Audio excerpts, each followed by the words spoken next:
District Board meeting. The board convened to closed session from 5:30 until 7 and took no formal action. Next on the agenda is our Pledge of Allegiance, and that will be led by Lauren. Lauren, give me a second while I project. Okay.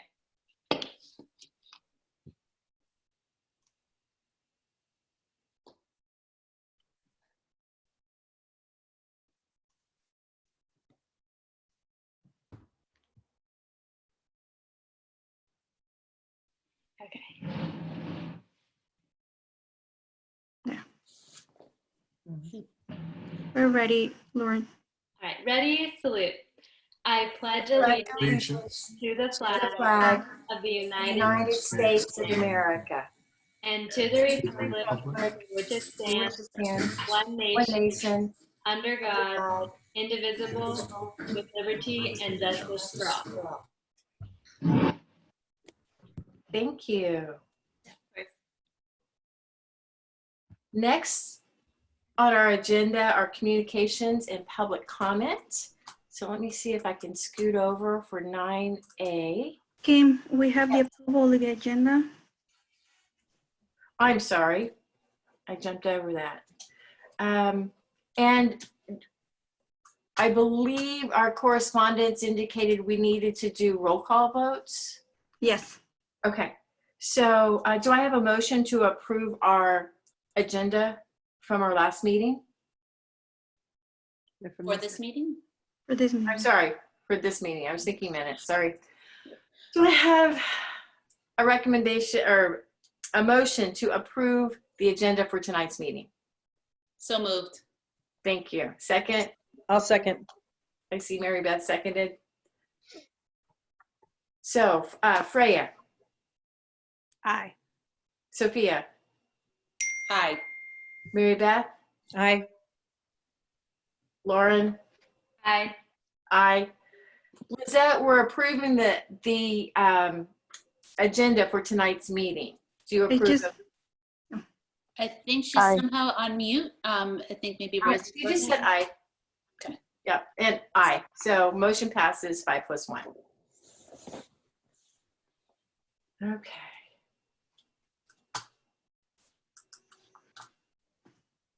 Next are communications from the public. Thank you to everyone who has submitted.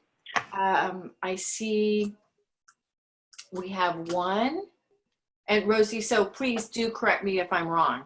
But Yeah, we have one for public comments and the rest are for item 11A. Thank you.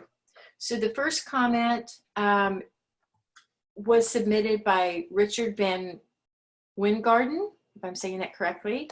I hope I am. Good evening. I'd like to thank you for giving me the opportunity to speak to you about the proposal for, am I on the wrong one? My apologies.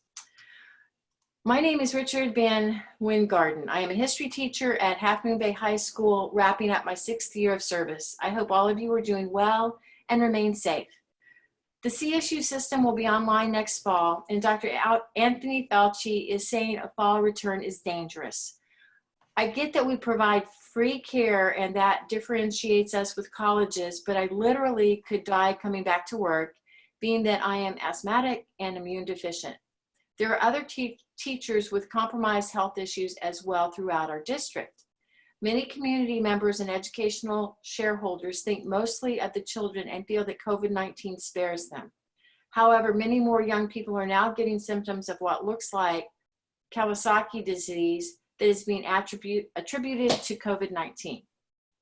I am not a virologist, science teacher, or economist, but there is historical precedence in America of many school districts missing substantially more on-site time than we have already.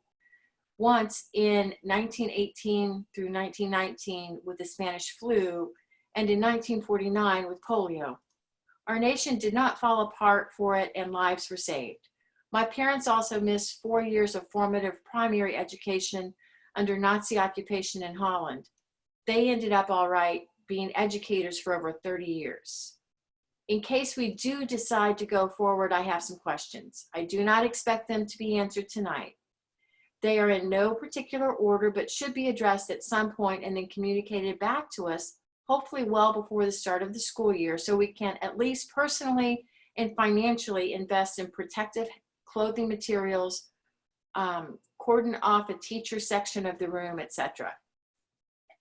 How many students will be allowed per class? Will there be an enforcement of mask use by students? I do not want to teach any student who is not appropriately wearing one. Will we consider hazard pay? School districts in California have already done this for summer lunch cafeteria workers for food disposal. That actually seems safer than being in a room for an hour and 40 minutes with students at a time. I'm sorry, in a room for an hour and 40 minutes with students at a time, and then doing that over and over with new students. Will we get an increase in sanitation materials and time spent by custodial staff cleaning desks? This latter point never happened in my classroom. I did it myself in lieu of it not happening. I am also planning on going paperless if we go to on-site learning next fall. Without being sarcastic, what do I do for students that never bring a charged Chromebook? In the past, I would have them share. Admin needs to be aware of this dilemma. Subs, in a regular year, we do not have enough. I cannot imagine subs going into a physically hazardous situation this year. What will we do to alleviate that situation? Go Guardian. Is it a 2-year or more deal that we have? If I teach from a taped off corner, which I plan to do, and go paperless, I need to see their laptop screens. I cannot individually assist students with proximity, so I need that. What do we do if a staff member or multiple students catch coronavirus? There are confidentiality protections as far as names, but at what number does it become worthy of an immediate shutdown? So thank you, Richard, for submitting your comment for public comment. This brings us next to employee organizations report. Do we have CUTA representative with us? Sorry, I was muted. They didn't confirm they will have a comment, Okay. a report. Sorry, do we have a CSEA? CSEA, they told me that they will try to connect, but if not, they will have a report for next meeting. Okay. Which brings us. I don't see them connected. Okay. Thank you. This brings us to board member reports. Lizette, would you like to go first? Sure. I don't know what is, there's so many uncertainties. I don't know what to say. All I can say is I have been in communication with people that live near me, and the struggle is real. We, you know, and a lot of the people that are in my neighborhood, we have talked about how difficult just the remote learning has been, and I can imagine how difficult it is for teachers. I know that we're going to be talking about, and if I'm out of place, someone let me know, but I know we're going to be talking about grading, and that's going to be further on in the agenda. And you know, in the spirit of just equity, it's just, you know, it's important to also keep in mind that just because these students get hotspots and Chromebooks, there's a lot of struggles going on. You have families with, you know, no English skills, education is very minimum, and siblings trying to help.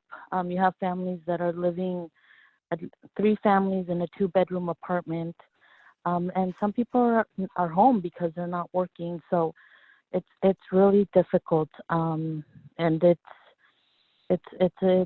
you know, I wish I could, you know, make it better, but it's going to get hard, and we have to just keep that in mind. But besides that, I mean, we're all struggling, but we're all in this together. And I think that's all I have to say for tonight. It's going to be a difficult meeting just because people want to hear answers. People want to know what's going to happen. And yet it's hard because everybody's situation is very different. And then we have to also wait and see what comes down to us from, by regulations of the government and whatnot. So I hope everybody's patient and everybody understands, and more importantly, that we have to work together more than ever in these times. That's it. Thank you, Lizette. Sophia.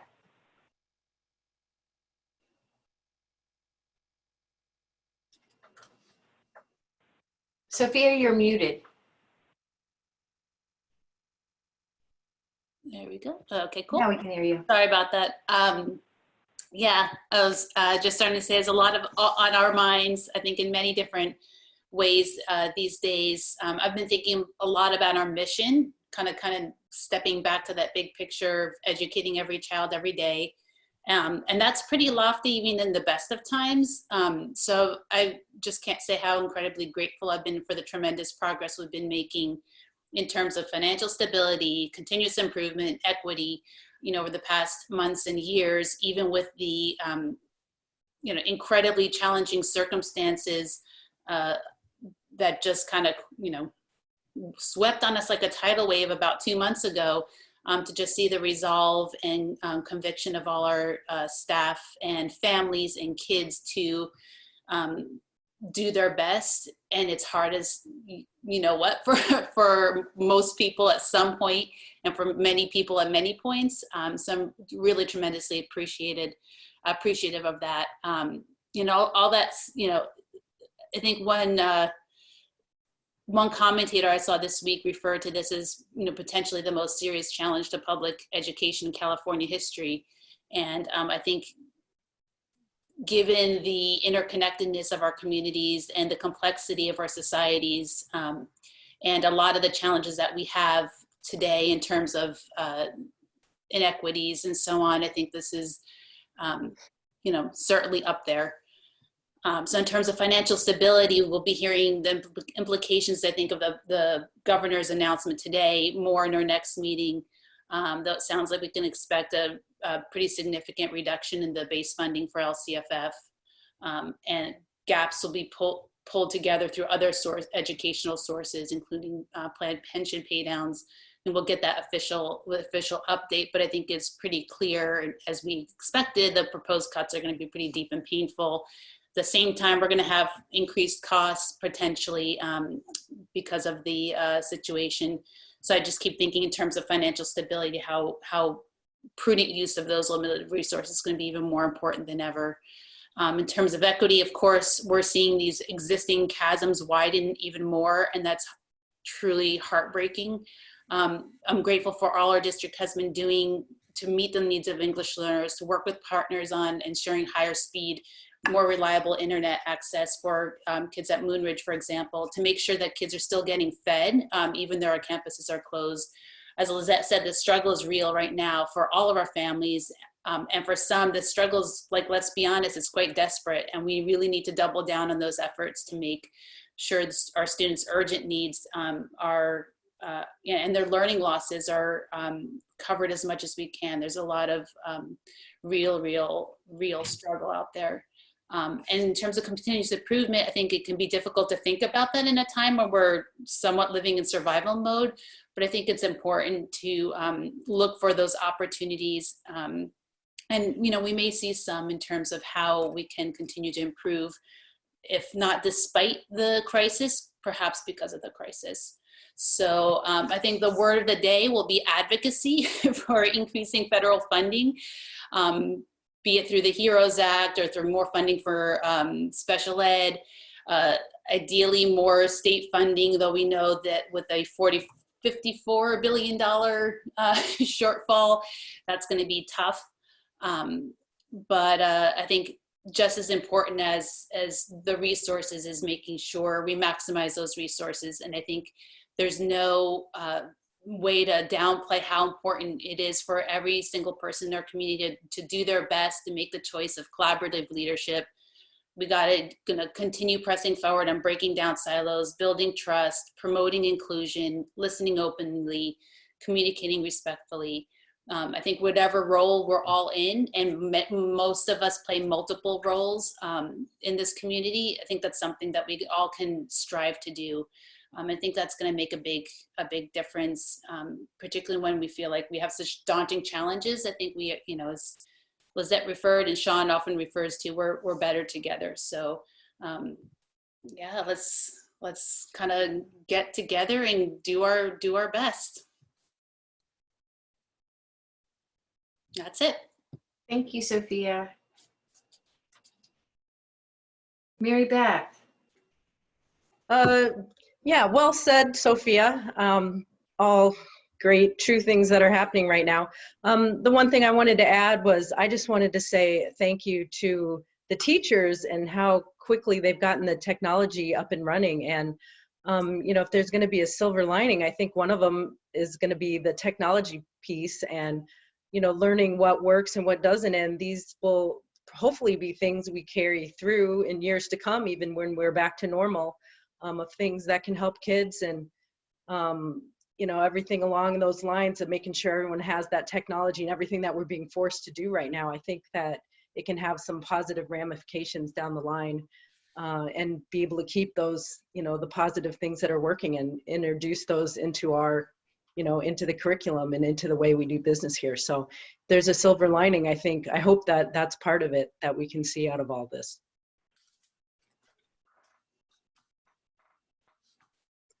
That's all. Thank you, Beth. Freya.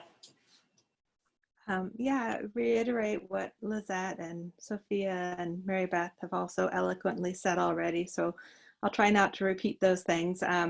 Like all of you, dealing with your own kind of individual issues with the shelter in place.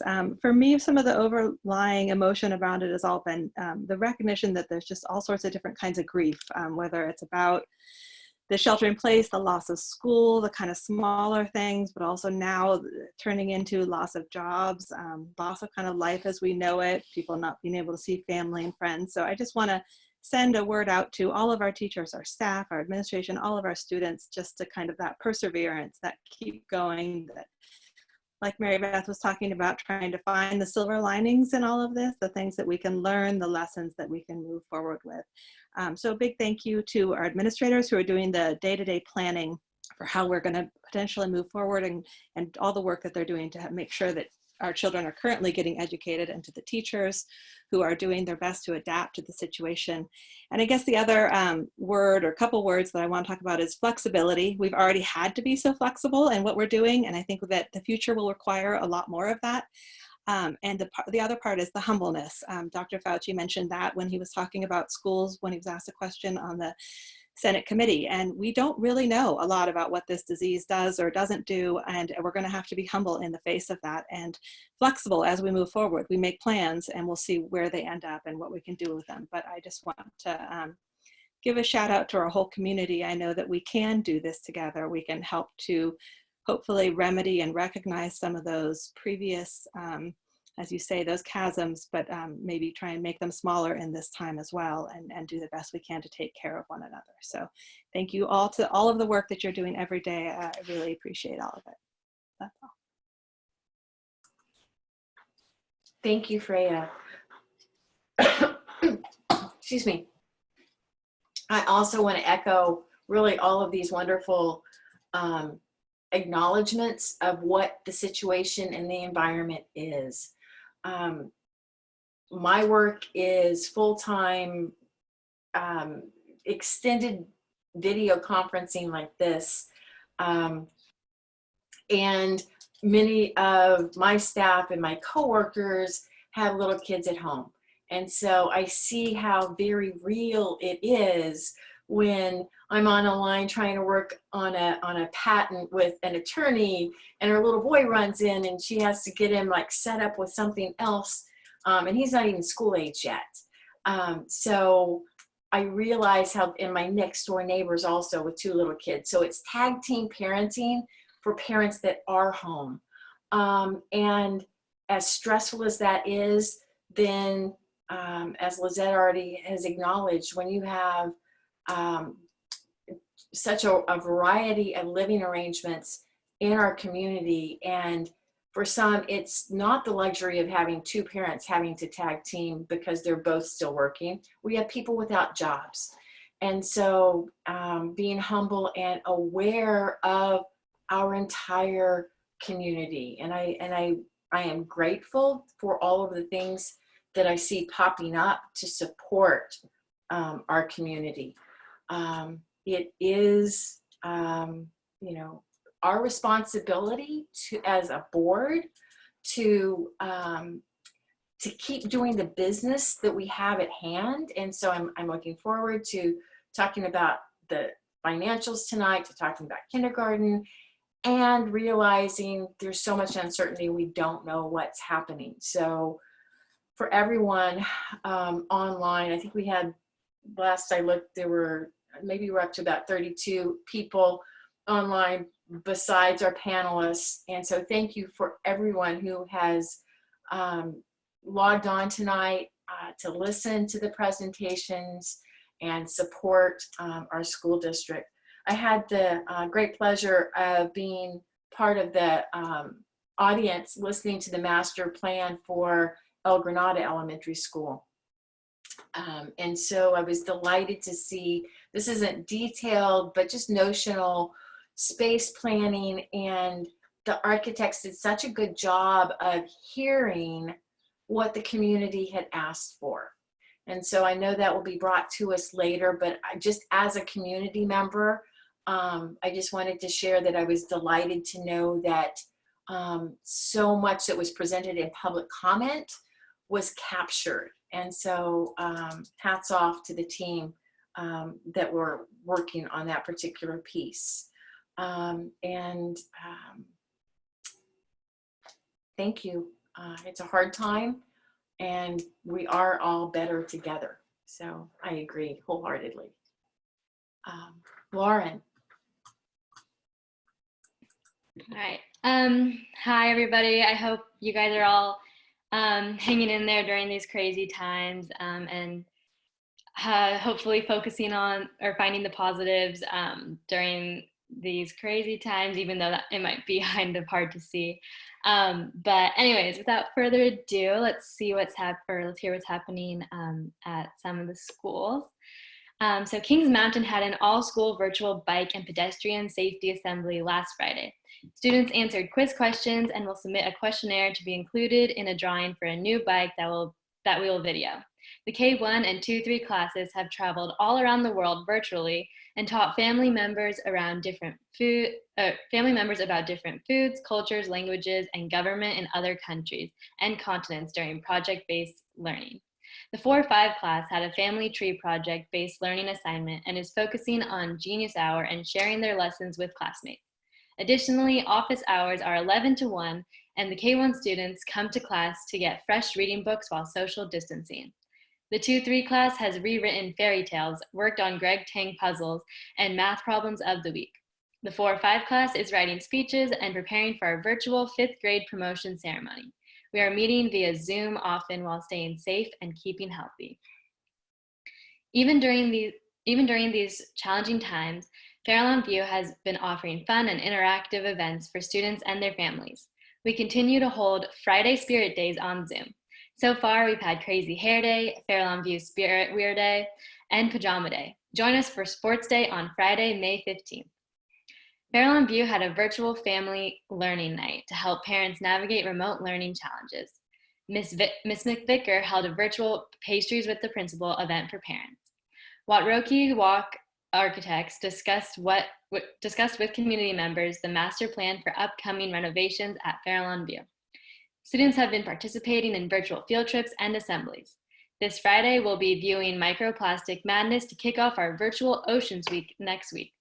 For more information, please see the district flyer that was sent to CUSD families.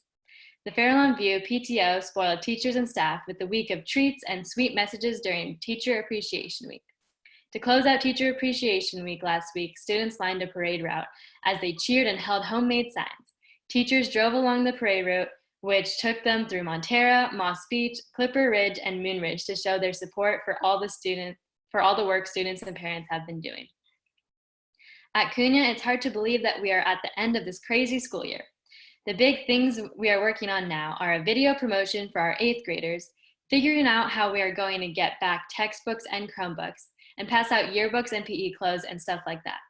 In the meantime, we are continuing to support our students and continue remote learning to the end of the year.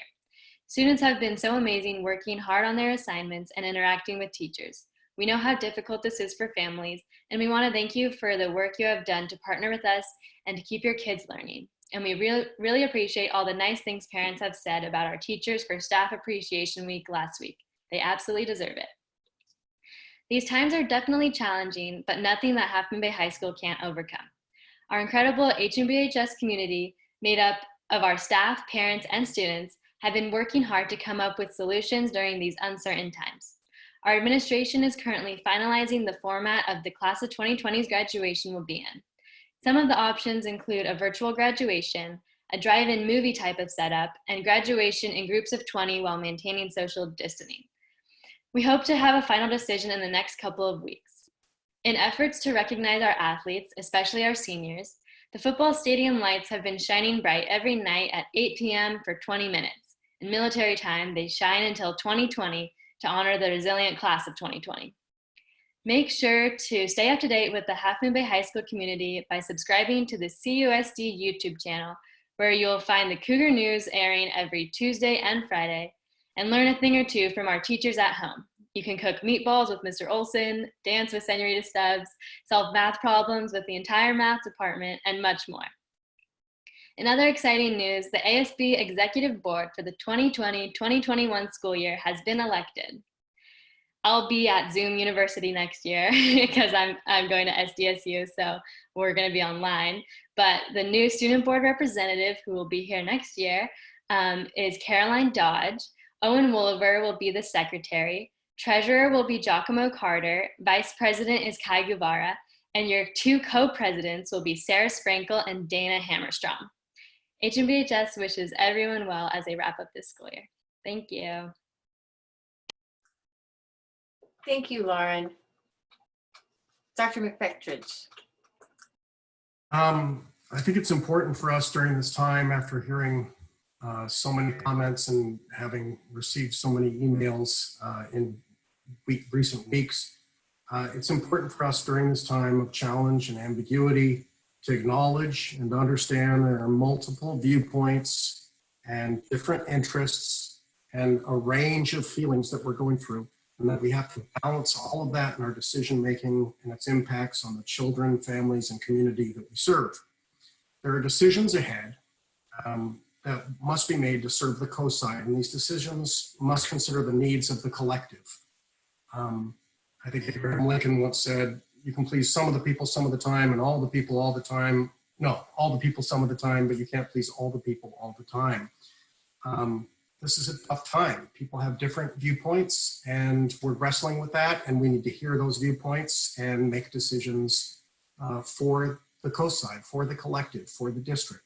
I've stated previously that the district has to consider some key goals, and those include regaining financial health, and that's more important now than ever, considering what we heard from Governor Newsom today about the major cuts that will be made to public education. Working toward improved student outcomes, that's really why we're here, and keeping a focus on equity as we make these decisions, to be able to give resources to those who need them the most. We must acknowledge there are differing viewpoints and budget challenges ahead, and yet our decisions must represent our mission to serve every child every day. We are admittedly balancing the interests of health and education now. We're getting all kinds of input from Dr. Morrow and from the County Office of Education and we can expect guidelines next week on our return to school committee.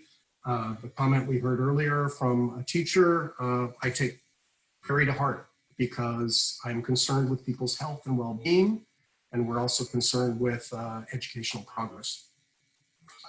We have to plan for the safety of health of both students and staff and the community. We will be forming this return to school committee as soon as we get the guidelines from the county next week to help inform the planning required of us ahead.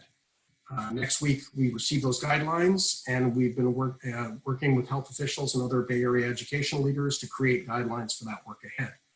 It means that there will be changes ahead, and partly we know we can expect ongoing financial challenges, as well as these health and safety considerations as we plan return to school in the fall.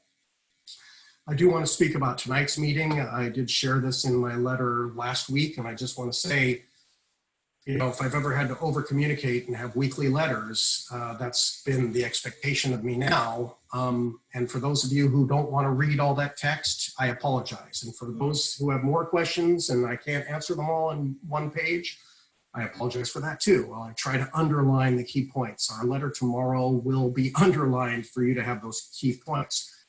I did try to say that tonight we have a report on extended day kindergarten, and I want to preface that now by saying that we did meet with CUTA bargaining representatives today because we had asked them to identify any contractual impacts. I was very pleased and told them today that I would say that. I was very pleased at our meeting today. We know that there is no easy way forward to make progress, and we have to listen to all the voices, and we have to act by contract, and we have to balance the needs of everybody. I think that's the case too with the presentation we have on grades.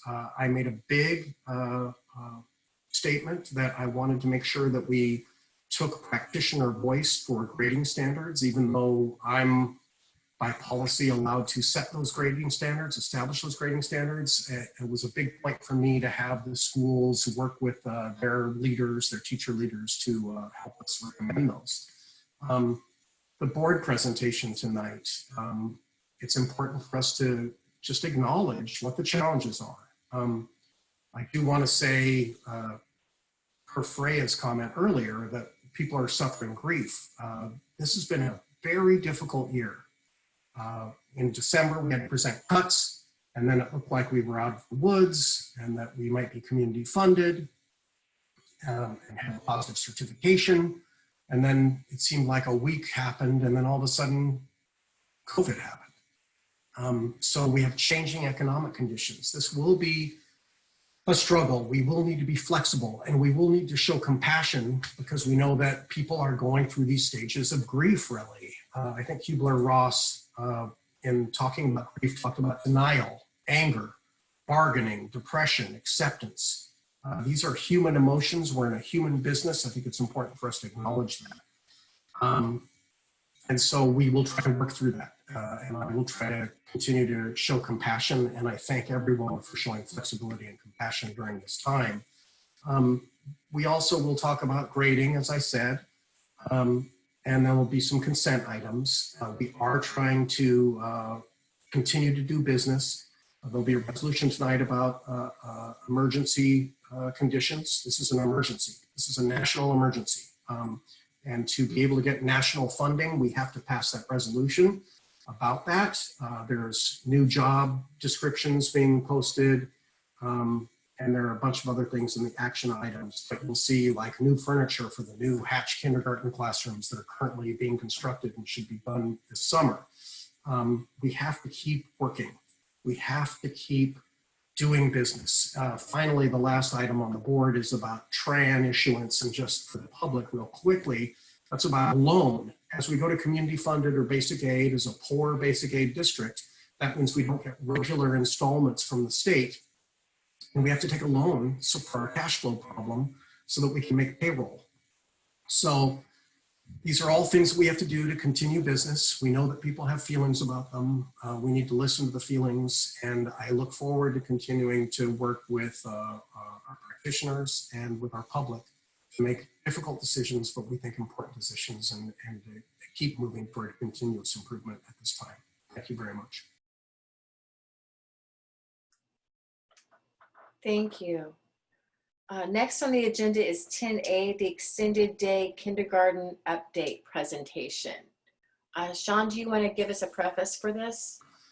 I kind of did just now, snuck that in there, but I want to say again, we did meet with CUTA representatives. I did tell them today that we want to manage expectations of the public. We want to manage expectations of our staff. We do want to work closely with CUTA as representatives, and I know that Assistant Superintendent Leticia Patia has been meeting with transitional kindergarten and other primary practitioners and others who are stakeholders who are involved in this. So we are just presenting this as an update, but there's more work to do, and we look forward to doing that work. And I need to chime in and say, you know, wait for it, I may do that. And now if Dr. Bhatia would present, that'd be great. Good evening, President Hines, board trustees, Dr. McFetrich, cabinet community. As Dr. McFetrich said, I'm here today to provide an update on our extended day kindergarten efforts in order to support Big Lift initiatives and provide early education support in both literacy and social emotional growth. So as Dr. McFetrich mentioned, during the past few months, we've had various committees meet, in particular TK and K educators, to discuss and plan and take a look at what it would take in order for us to implement a extended day, full day kindergarten program effectively. And in order to address any achievement gaps here on the coast side with our particular subgroup of students, we do intend to implement extended or full day kindergarten programs going forward in order to address and close the learning achievement gap, in particular experienced by our at-promise students, which are our English learners, Hispanic Latino students, Latinx students, African-American subgroups, and socioeconomically disadvantaged subgroups. So we definitely, I did want to mention a little bit about a fiscal impact. Eventually we will get to a neutral cost impact, but we do anticipate some initial startup expenses that as we obtain from TK and K educators, we may be able to incur some startup expenses, which could include such as the committee recommended some water toys for the sandboxes for students, tricycles for our students, which right now I believe are not available for activity and play and social emotional development. And do I have control, Rosie, of the screen? I gave you control. Give me See if control. it works. Okay, great. Options, here we go. I'm not able to push, but I'm not able to, No, I can move the not slides. able to move the slide, but I'll thank you. So now slide 2. And so basically in today's short presentation, we just want to take some time to review extended day kindergarten benefits and review Administrative Regulation 6112. Then later provide an overview of our educator input and provide some recommendations and next steps. And now you can move to the slide extended kindergarten benefits. So as we mentioned during our February board meeting, extended kindergarten has been proven to provide many benefits to all of our students, in particular the at-promise students. As mentioned, our English learners, socioeconomically disadvantaged, Latinx, and African-American subgroups that the research across the United States many times are unable to attend enrichment classes after they leave a part-day program in public schools. An extended day kindergarten program will provide additional instructional minutes to the at-promise students, giving them a strong, solid foundation during this first crucial year of instruction.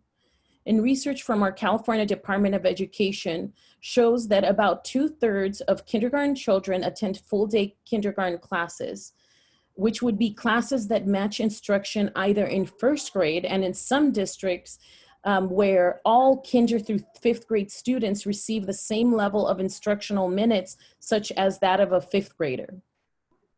Most districts with a high number of lower performing scores, as per various assessments, districts that have English learners, economically disadvantaged students, have shown that this is a representation of the 75% of full-day, extended-day kindergarten programs in the state of California. The research has also shown that most families support the academic benefit of extended-day kindergarten. And lastly, there has been an exponential growth in the increase of extended day, full day kindergarten programs since 1718 due to the large support from state assembly members and a law that was taken to the assembly to pass. It did not pass because of the logistics that we spoke about in February. And I do want to say that we were fortunate enough to have held our last DLAC meeting. And this DLAC meeting was an LCAP input meeting. And this was about 1 week before we engaged in school closures. And at our DLAC, we had over 50 families. And I do want to thank our trustee Cortez for being present. Thank you, Lisette, for being there and representing the board.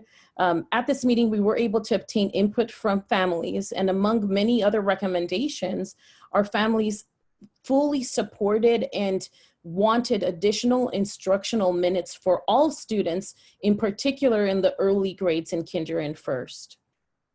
Now, Rosie, if you don't mind clicking to the AR 112. Thank you. And so a quick review of the Administrative Regulation 6112. The kindergarten school day may exceed 4 hours, excluding recess, if 2 conditions are met.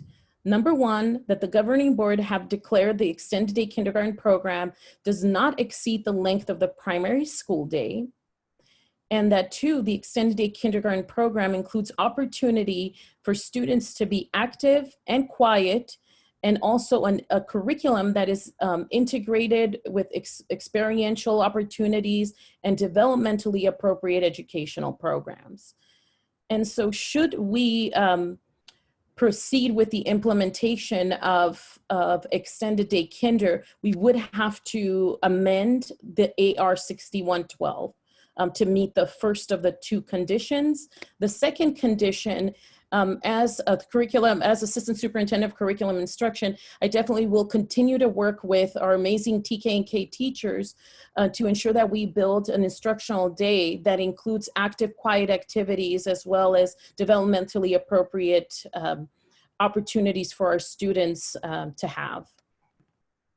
Rosie, do you mind clicking to the next slide, educator input? And I definitely want to give a shout out to our TK and K educators. I believe March 24th, we were, I think, week 1.5 to 2 weeks after school closures. And we had 100% of participants in our first Zoom meeting. So thank you so much I'm just very grateful for the amount of input and collaboration that we have had with our educators. And we did go ahead and follow up on April 15th with a second input meeting with TK and K. And at this meeting, we did receive over 20 different recommendations and input. And if you don't mind going to the next slide, Rosie, the overview. So as we consulted, it was a little difficult. Pre the closure, we were estimated to have 2 different committees, a TKK committee of educators. The second committee was going to be a TK through 3. Unfortunately, due to access and making sure that we had DLAC families present and families who may not have the same level of access to technology, we had to change the form of input. We were lucky enough to have had a DLAC meeting where our parents did provide input. And I know that Dr. McFetridge has also been present at PTO meetings. and our PTOs have demonstrated support of an extended day kindergarten model. And we also have given any educator the opportunity to either speak to me or send our department feedback as to input in order to consider a successful implementation of extended day. And after reviewing, as I mentioned, over 20 different various recommendations, we used the 3 different lenses to see how we can slowly begin to take the input. First, we need to make sure that it was a fiscally feasible implementation. Buying a play water table, I think that might be fiscally feasible. And so I'll take that as an example as I go through the 3 lenses. So taking, let's say, a water table at every single kindergarten classroom. Our team asked ourselves, is this fiscally feasible? Yes, it is, because it's not costing an abundance of money for us to implement. 2, is it easily implemented? Yes, it is. All it does is we might have to go on to Amazon or Office Depot, implement.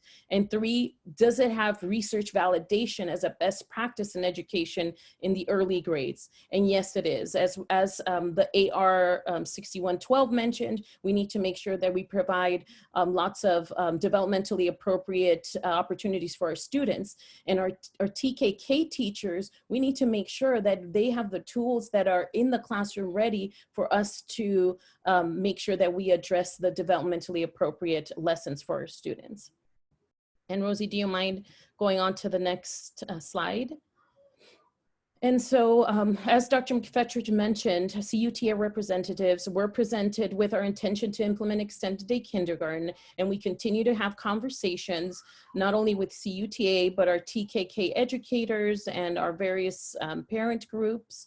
And we are recommending for the 2020-2021 school year, we'd like to propose the following recommendations in order to successfully implement extended kinder. So one of the areas would be transitional kindergarten. The entire group felt that our TK students were still very young for us to engage in a full extended day kindergarten program model. So we want to keep that TK program a 4-hour program per the existing CUSD board policy. Number 2, professional development. We want to make sure that we are able to provide a allocated amount to our TKK educators in order for them to be at the forefront of best practices in education for our young ones. And number 3, also setting aside some funding for substitute teachers when they're needed in order to engage. And I would say probably in the TK through 5th world, TK and K engage in the most number of assessments for our students. And lastly, we want to begin a summer TKK committee to begin working on 2 major areas. 1, the revision of the TKK report cards, and 2nd, the revision of a TKK assessments. Now, with this being said, conversations continue to be held with CUTA as well as we'll continue within the next 2 weeks, have a 3rd meeting with our TKK committee members in order to look at our recommendations once more and see if maybe there are a few more that we can add on to the list. And as I mentioned to the TKK committee in our last meeting, that this list is just the beginning. As we understand that we are going through a fiscal crisis right now, but we know that grants come at various different waves. And the moment that grants come or state federal funding comes around, we would go back and look at this list of different input and recommendations from our teachers and take a look at what is next in the list in order for us to implement. Doesn't mean that we won't be looking at the other list of input. Rosie, do you mind going on to the next slide? Recommendations and next step. And so as mentioned earlier, recommendation would be that at the next board meeting, we revise AR 6112 in order to declare that the board supports extended day kindergarten. Number 2 is make sure that we begin to cost out those startup costs in order to make sure that we equip our TK and K teachers with the tools necessary, with the PD that is needed, and also setting aside substitutes in order to support them with the various assessments that they engage in. This also would include hourly pay for our TKK teacher leaders for meeting in the summer. And so we would work on estimating those costs and determining if we have, of course, we'll look at first our categorical fundings. If not, we'll look at LCFF supplemental fundings. Number 3 is making sure that we communicate that if we are proceeding with an extended day kinder model in the fall, that we inform our families and communicate this regarding the new schedule for the fall. And keeping in mind that we know that the schedule might look different because there are many unknowns as we proceed with school closures and reopening of schools. Might be a hybrid model, but that was a concern that TKK teachers had. But as I mentioned, we want to make sure that we will be adjusting the same way that all of our TK through 12 teachers will be adjusting, in making sure that we follow health orders, making sure that our kids are safe, and that we are able to provide a solid education for our students. And lastly, we definitely would like to begin to develop the committee to help with the realignment and redefinition of the TKK report card, as well as condense the number of assessments that are given to our students, in particular at the beginning of the school year. So thank you so much. Oh gosh. Oh, sorry, I lost you there. Thank you so much. Thank you, Dr. Bhatia. Just a point of order question. Before we have any questions, should I read our public comments first? I would, because that would give you a time. I would. I Pardon? think that's typical. I would. That's typically our order. Okay, I just wanted to clarify. So I will move over to our public comments.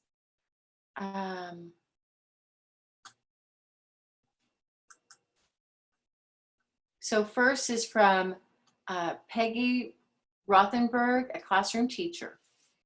I'd like to thank you for giving me the opportunity to speak to you about the proposal for extended day kindergarten for the 2020-2021 school year, starting on day 1. My name is Peggy Rothenberg, and I have been a TKK teacher at Fairlawn View for 23 years. I have always been proud of the fact that I work for a district that always puts students first. When we started extended day kindergarten almost 10 years ago, we put students first by waiting until the second trimester to begin extended day. We knew starting the year with a shorter day was developmentally appropriate for our young learners. It gave them the opportunity to adjust to a new teacher, sit for longer periods of time in a circle, learn how to be part of a larger group, navigate a campus with playgrounds, bathrooms, and lunchrooms. The idea was to help the students build up the stamina needed so they felt confident and happy when they stayed the same hours as first and second graders. In January of this year, the TKK teachers were informed that the district was presenting a proposal to the school board asking that extended days start the first day of the 2020-2021 school year. As major stakeholders in this proposal, the TKK teachers asked to be part of the discussion. Meetings were held March 24 and April 15. We TKK teachers continued our pledge to put students first by asking that extended day not start the first day of school for K students. We all acknowledge that the recent studies and parent pressure were contributing factors to the district's proposal, but we also felt that these factors did not always put students first. We also asked for the district to consider instructional aid support for our young learners and adopting a great emphasis and response to early interventions as a priority for our at-risk students. Students have shown that early interventions not only help a child's self-esteem, but are also a cost savings to the district in the long run. On April 22nd, 2020, our team was informed that the district still planned to go ahead with their original proposal. When I received this news, I personally did some soul searching about how I continue to put students first. How could I handle a classroom of TKK students the first day of school, where now social distancing and remote teaching were very real possibilities? I have always prided myself in not only putting my students first, but working for a district who also did. I felt overwhelmed with what was expected of me as a classroom teacher for the 2020-2021 school year, and frankly, I didn't think I could meet the challenge. I made the difficult decision to retire before I had intended to. I informed the district of my decision last week. I plead with you to put K students first. Please consider waiting at least 4 to 6 weeks before implementing extended day. Please consider putting the students first by using the funds not for professional development and substitutes for assessment, but for classroom aids. We can no longer depend on parents or retired teachers to help us in the classroom. Lives change, classrooms change, but putting students first should never change.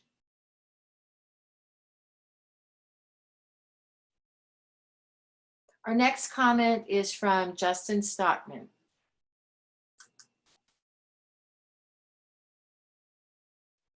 Board members, superintendent, and staff. I would like to again go on record with some concerns regarding the implementation of extended day kindergarten. I am the father of 2 TKers at El Granada and 2 more future CUSD students. The simple reality is that I would not have enrolled my twins in a longer day TK program last year, and I would have serious misgivings about putting them in a kindergarten program that started with extended day from day 1 of the academic year. I do recognize that each student and parent has a unique perspective on this issue. So I humbly ask that at tonight's meeting, you hand this discussion off to your most experienced staff to continue the process of exploring extended day kindergarten. I have several concerns with extended day K and TK. The transition from home or preschool to kindergarten is a lot for most kids. My kids struggled. These are not just academic issues, they're social, behavioral, and even motor issues. Longer days will make these adjustments much more difficult. 2, childcare issues should not be the decider for instructional day length. I appreciate and understand that massive failures on the part of the state and federal government have turned public schools into de facto social services agencies. I understand that not every child can have a parent waiting at home at lunchtime. However, if CUSD would like to step into the role of being an after-school child care provider, it should do so separate from its education mandate. This decision should focus on what is best for the students and should be guided by the educators responsible for them. The district needs to be flexible. Enrollment is declining. The budget is shrinking. The district needs to find a way to appeal to more parents. If anything, extended day programs should be offered as an option, but not the default, and certainly not a requirement. Longer days should be phased in. I believe the current program phases longer days in after Thanksgiving. This is essential for young children attempting to adapt to new teachers, new classrooms, and new academic demands. At this point, this issue should be handed off to a committee of parents and TKK educators. The district has introduced the issue and made its case. Mission accomplished. The next step is supporting stakeholders in considering, discussing, and drafting solutions on how best to approach and implement extended day kindergarten programs. Thank you for providing an opportunity for input. Please contact me if you need anything further. I am optimistic that this district can make the right decision for the right reasons and build a sustainable, inclusive, and education-focused extended day kindergarten program. Justin Stockman, Half Moon Bay. Our next comment is from Andelisa C., Migrant Parent Advisory Committee. I apologize if I mispronounced your name. On behalf of the Migrant Ed Parent Advisory Committee, we would like to ask the CUSD Board of Trustees to please explain to us the logic that less instructional time would benefit, help, and support all the reclassification efforts, time, and commitment of parents and other educators that touches and impact the most vulnerable, at-risk, and disadvantaged students in the district. Serving as a representative of a parent group that has participated in LCAP, Micro Ed, PTOs, and school volunteer, I am appalled to think that the people that I elect to look after the well-being of our students may not make the right decision.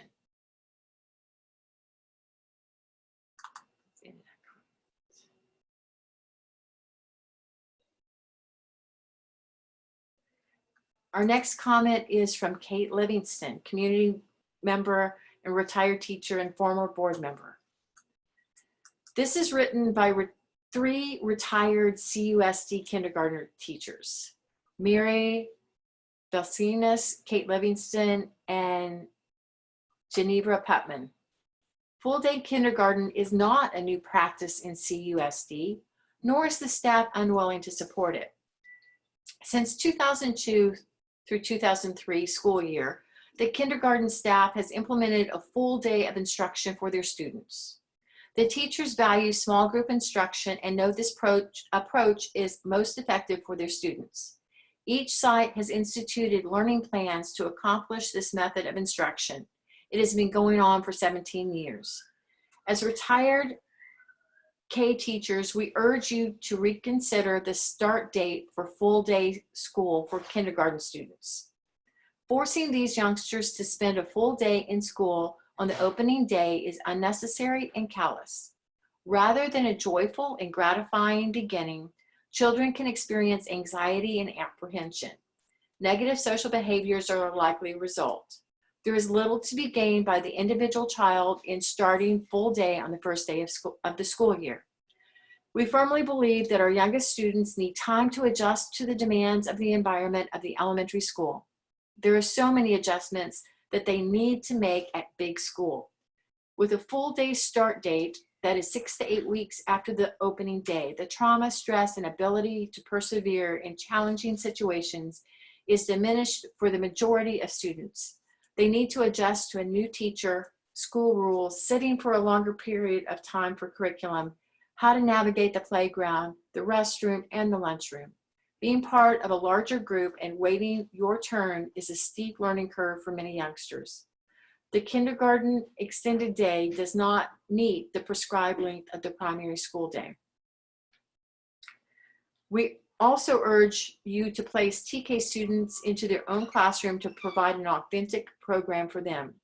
The combination class of transitional kindergarten with kindergarten has never been a healthy situation for either group. Please keep the best interests of these 4- and 5-year-olds at the forefront. On a final note, we find it bizarre that this board is spending time on the issue of a start date for full day kindergarten. You have serious decisions to make regarding the reopening of school for all students and how to support their education and health. Your stakeholders would benefit by your dedication of time and energy to COVID-19 issues. You've got bigger fish to fry than fussing about the start date of full day kindergarten.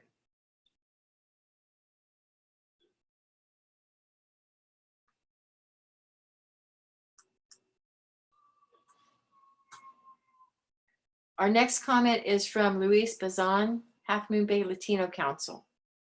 A full day kindergarten is important. It gives the kids of the community to have a good base to start school and gives families that don't have extra help a chance to work.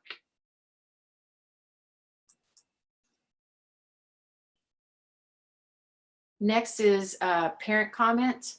I would like to make a comment in support of extended kindergarten. Both of my children have attended full day preschool. They learned a lot in the full day program. I worry that children regress when they start part day kinder.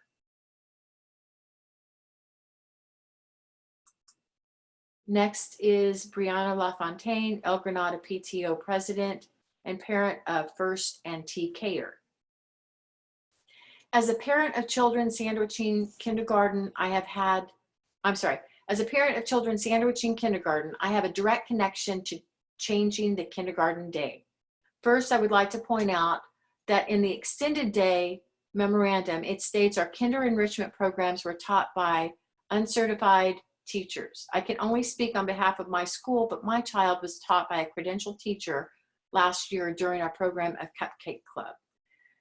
This is not an argument to bring back this cut, but please do not minimize what many of our children experienced, which was an incredibly well-rounded education, thoughtfully put together by experienced, knowledgeable, credentialed teachers, where our children thrived and future children will miss out on.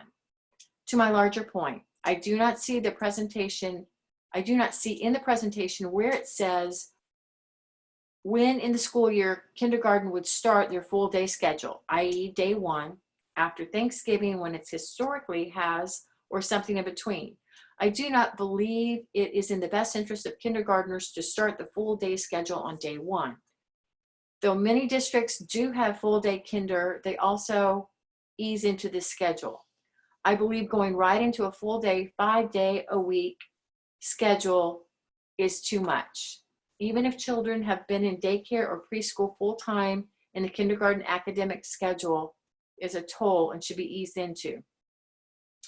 Please make sure to take children's emotional well-being and teacher recommendations into the decision of this start date. Thank you.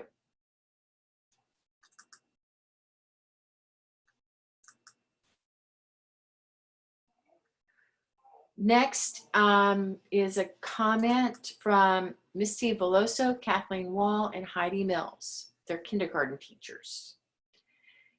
Extended day kindergarten instructions has occurred in CUSD for over 20 years. The kindergarten teachers originally instituted an extended day kindergarten program in 2002 through 2003. School board established extended day kindergarten per the educational code on June 29, 2006 by a vote of 4-1. There is no need for the present board to establish it, as extended day kindergarten is already on the books in CUSD. When the extended day was bargained, it was basically in the configuration that we have now, with a start date after the November break and small groups 4 days a week in the afternoon. In 2013, Superintendent Tony Rorick enhanced the program, offering 2 extra afternoons a week of enrichment for kindergarten students. The present administration advocates the elimination of Superintendent Rorick's program, which promoted small group instruction. Transitional kindergarten and kindergarten teachers have always worked with the best interest of students in mind. We have common interest with the district in improvements to the program. We would be happy to share documentation of above mentioned items.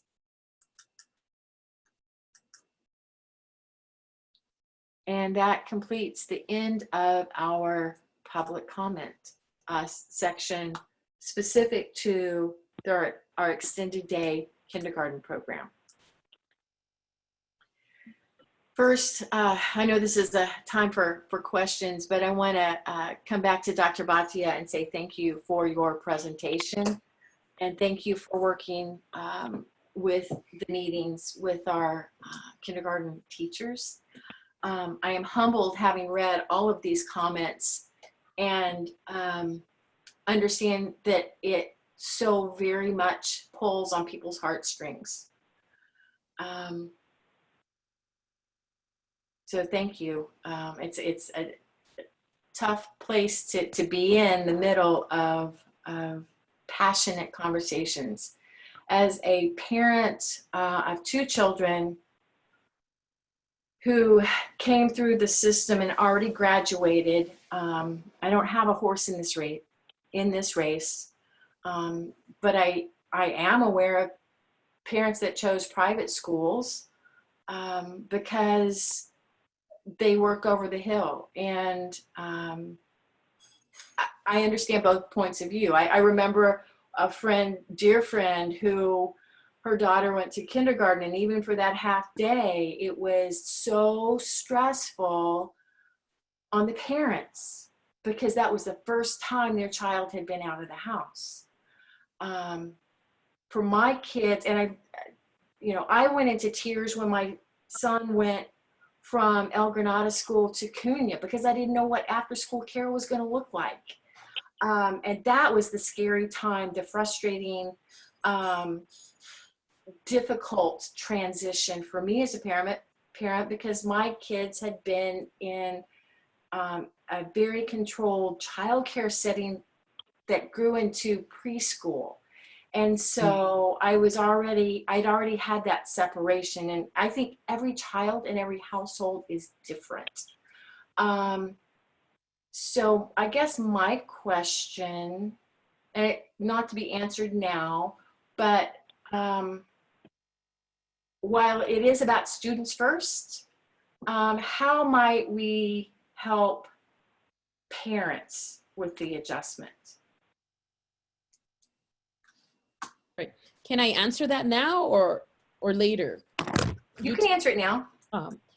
And so we mentioned this in a little bit. We broached the topic where kindergarten, TK and kindergarten are optional grades, and any parent in TK or kinder, if parents are not ready for the extended kinder model, as Palo Alto Unified and 75% of the districts that have adopted an extended full day kinder model, there are parent waivers where a parent can opt out of the extended full day model. If a parent is not ready for the full day model, and I know that there was a comment from our parent earlier in regards to like the twins not being ready, a parent can opt out, and we would definitely make sure that we communicated that option for parents as we implement extended day kindergarten.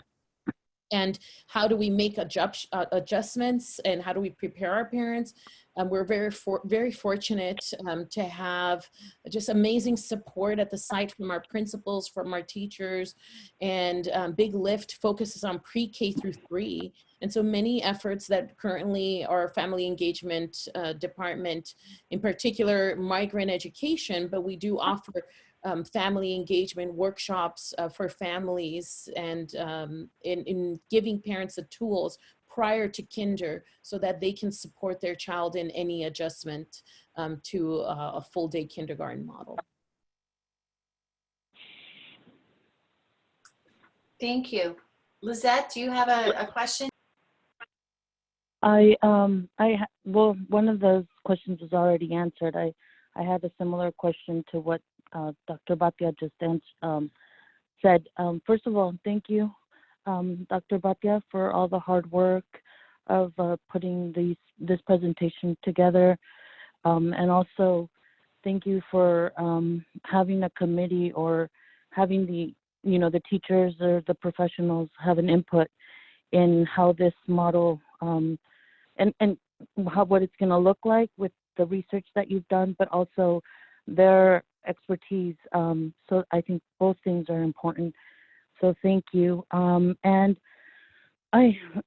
one of the things that just not resonates, but just is in the back of my mind is the whole notion that for some people, school is free childcare or childcare, and I don't see it that way, especially since I am a parent of a student who is considered at risk, and I think that it shouldn't be seen that way. I think it should be more of a opportunity for your child to be exposed to more enrichment time, and be it that they just have to just follow a schedule, or do the basic things that a lot of the kids who are at risk are lacking. And because of that lack of exposure, when it comes to sitting down and trying to learn, they can't, because socially they're just not ready.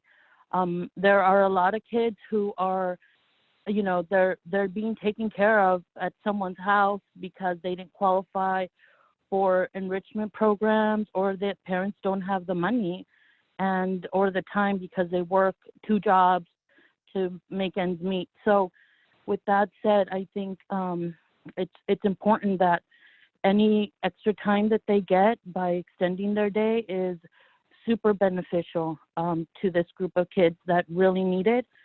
And they're not just put in someone's living room, or because that's my situation. My daughter sits in someone's living room, and that's my childcare because I don't qualify, and I can't pay for regular childcare. And I know I'm not alone, but that's definitely a reality. And I also, and I agree that sometimes, at-risk students can be a handful, and they can be a little more difficult because they do lack a lot of basic structure. Or I don't want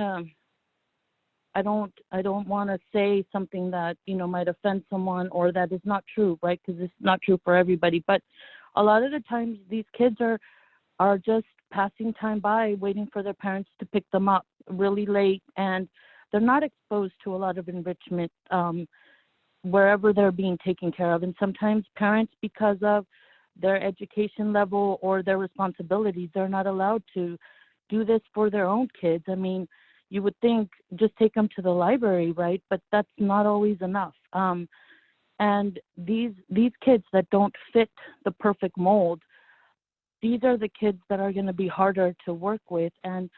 But these are the kids that, when you talk about equity, this is what it means to give these kids more time and more enrichment time, not childcare. I would never see it that way.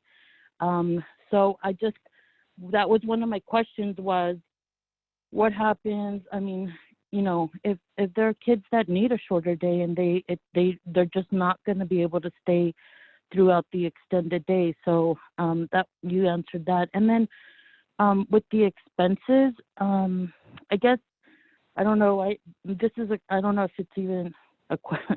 I just thought, is there a cost?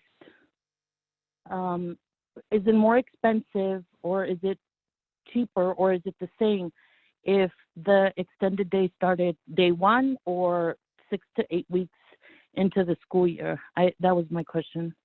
So there is a neutral expense because our teachers are 8 hours employees from day one. The instruction is the one that changes. So there is no additional expense whether we start extended day on day one or whether we start extended day 4 to 6 weeks after. And I know that we are looking into that suggestion that our teachers recommended. And again, we're going to continue conversations in 1 to 2 weeks with our TKK teachers to determine that's a recommendation, another recommendation we want to bring from the 220 plus. So no, we said, Trustee Cortez, there is no cost whether a child, all the 100% of the students start on day one versus 4 to 6 weeks after. Okay, thank you. And thank you for your presentation. Appreciate it very much. Thank you. Alada, thank you, Dr. Batia, so much for all the hard work, and to all the committee members and teachers and families that have chimed in on this issue. I think it's been one of my guiding principles since even before I came on the board that raising a child and educating a child is a continuum, and it really requires a really close partnership between parents and schools. And I think that the model that you're developing with the committee really exemplifies at that, especially that critical juncture of transitioning from kind of little kid to big kid, from pre-K to TK to K, working with families in a flexible way, because we know that even under normal circumstances, our families have such varying needs, and often there are correlations with demographics and often not, where even my experience is probably more similar to Kim's, where as a professional working parent, I didn't have the option to ease my kids on into kindergarten. It was that, and it was CCP, and which was great, but like, to me, and that's just me, and that I had with a very, to be clear, privileged situation. And so to think about families that have considerably less at their disposal, and whose kids are starting out without that experience of full day, basically preschool since they're 3 months old. I think it's so tremendous to be able to offer that option to those families as well. So I appreciate your kind of working with people to have that flexibility to help families and our schools work together to really figure out for each kid what's the right thing. Because maybe for one kid, even within a family, you can conceive it. For one kid, you start them right away. Oftentimes, my experience, the first kid's like a little bit softer, the second kid, bam, they're like ready to go, right? So to have those options ready, I think really speaks volumes about our potential to really work so collaboratively. And that was just my comment I wanted to say. I heard you say this kind of as a side, you had 50 families at a DLAC meeting. Like, first of all, wow, that's amazing. And I just wanted to say that more general comment. And to you and Myra and Rosalva and so many in your team that have been working so closely together with families and partners in our community at ALAS and Latino Council and Moon Ridge and everywhere, you know, up, down, left, right, on the coast side, to really have those voices be heard. I think that's really, really critically important, because it's hard being a parent, especially, you know, if you're working with challenging circumstances. I think it's even more important. So I just want to kind of, a more broad level, thank you for all that you've done, not only in this topic, what you started with LCAP, but continue to do in your day-to-day. And I see that throughout all the work that you do, is really engaging all the voices in our community. Those that come forth a little bit more easily than others as well, is really tremendous and greatly appreciated. Thank you. That's all. I just had a quick comment because I think you've answered all my questions. I just want to say how happy I am that Dr. McFetridge, you and Dr. Bhatia are working with the teachers and with CUTA. I know you guys are still working, you know, out details and trying to figure out what's going to be best for kids. But, you know, we hired you guys because you're the experts and our teachers are the experts. So I'm really glad that you're working together to work this out, to do what's best for kids. And that's the only comment I have. Thank you.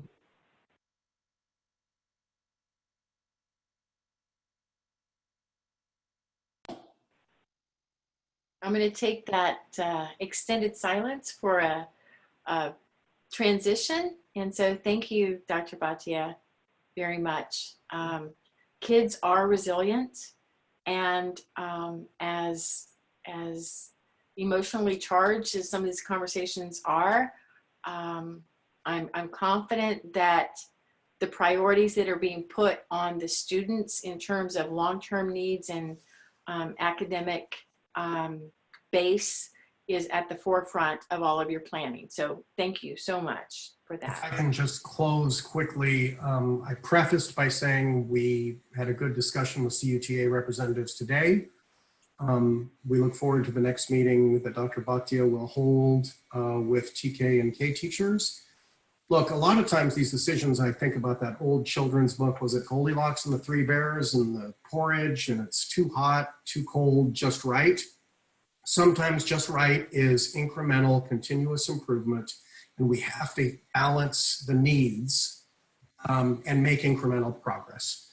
We are not trying to do anything here to other than have continuous improvement. And we've heard from some families that wouldn't be for me.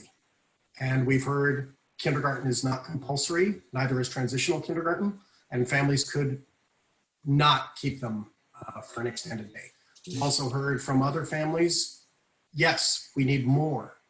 I think working together with our teacher representatives and our CUTA representatives, we will try to make incremental progress, and we are trying to do so methodically. And I just want to assure everybody that our intentions are good, and it is a change, and change is difficult, but we continue to meet, and I look forward to continuing to talk about how we can continue to improve.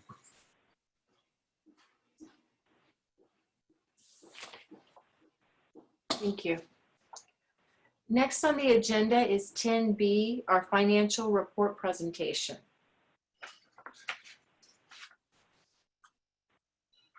Good evening, President Hines and members of the board.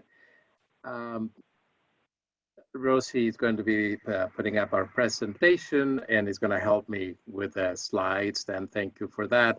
But I heard your comments, your opening comments, where you were talking about flexibility, perseverance, humbleness, and the spirit of togetherness.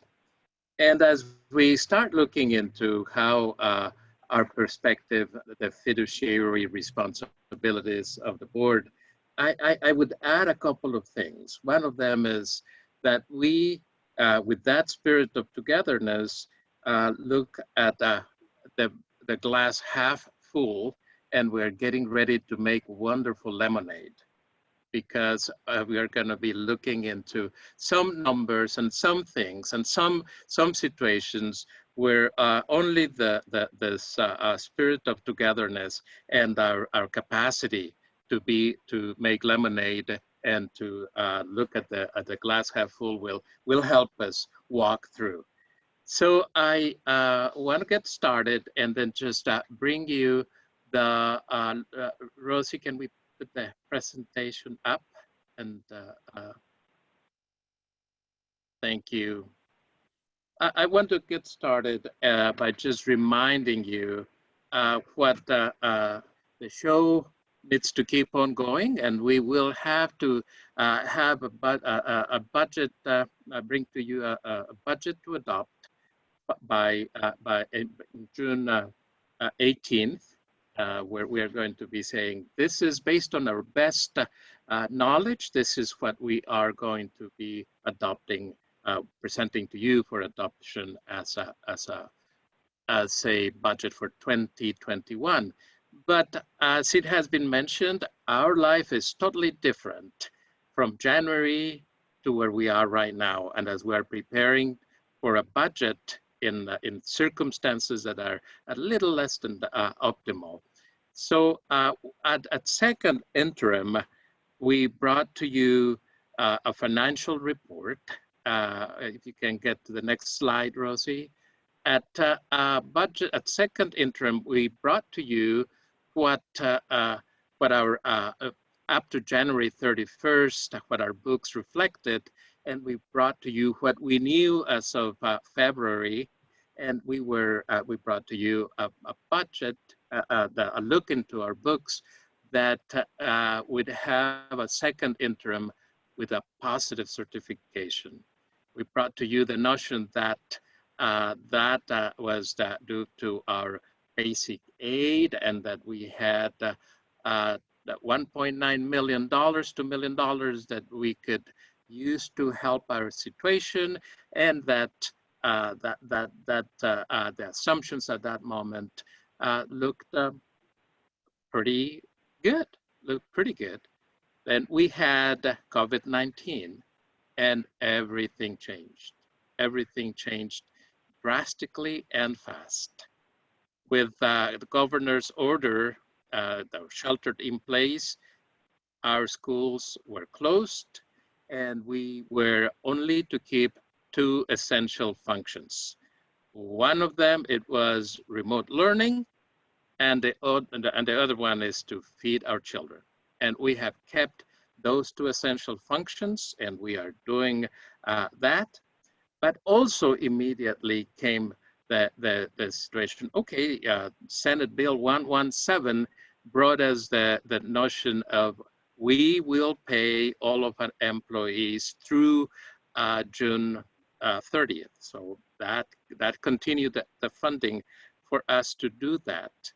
And with that, we also got a little bit of money, which is, it came out to be for us to be $52,500. And in the big scheme of things, given that our emergency expenditures into remote learning and feeding our children, those kind of a 52,500, well, get spent very, very fast. We also had this federal CARES, the Coronavirus Aid, Relief, and Economic Security Act, which brought us, we have heard, $2.2 trillion, $2.2 trillion that are coming across the nation to support the COVID-19 situation. And as part of that, we got the elementary and secondary emergency relief fund. And I just wanted to let you know that that fund for us is $97,000 and change. Just to give you a perspective of $2.2 trillion at the federal level, of that we get $97,000 and change. So it's important for us to keep that perspective, that while we are fully participating in all of the programs that come to us for the COVID-19 support, the context of that is limited, and it will be limited.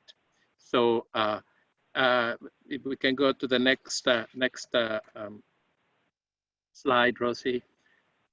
We were coming at second interim, we were bringing to you like, okay, we have had some historic deficit spending, and our resources, our reserves tend to go real fast when we go along with that. And we had some discussion about the fact that CDE and FICMAT and experience had said, okay, in moments of crisis, we get to increase our reserves.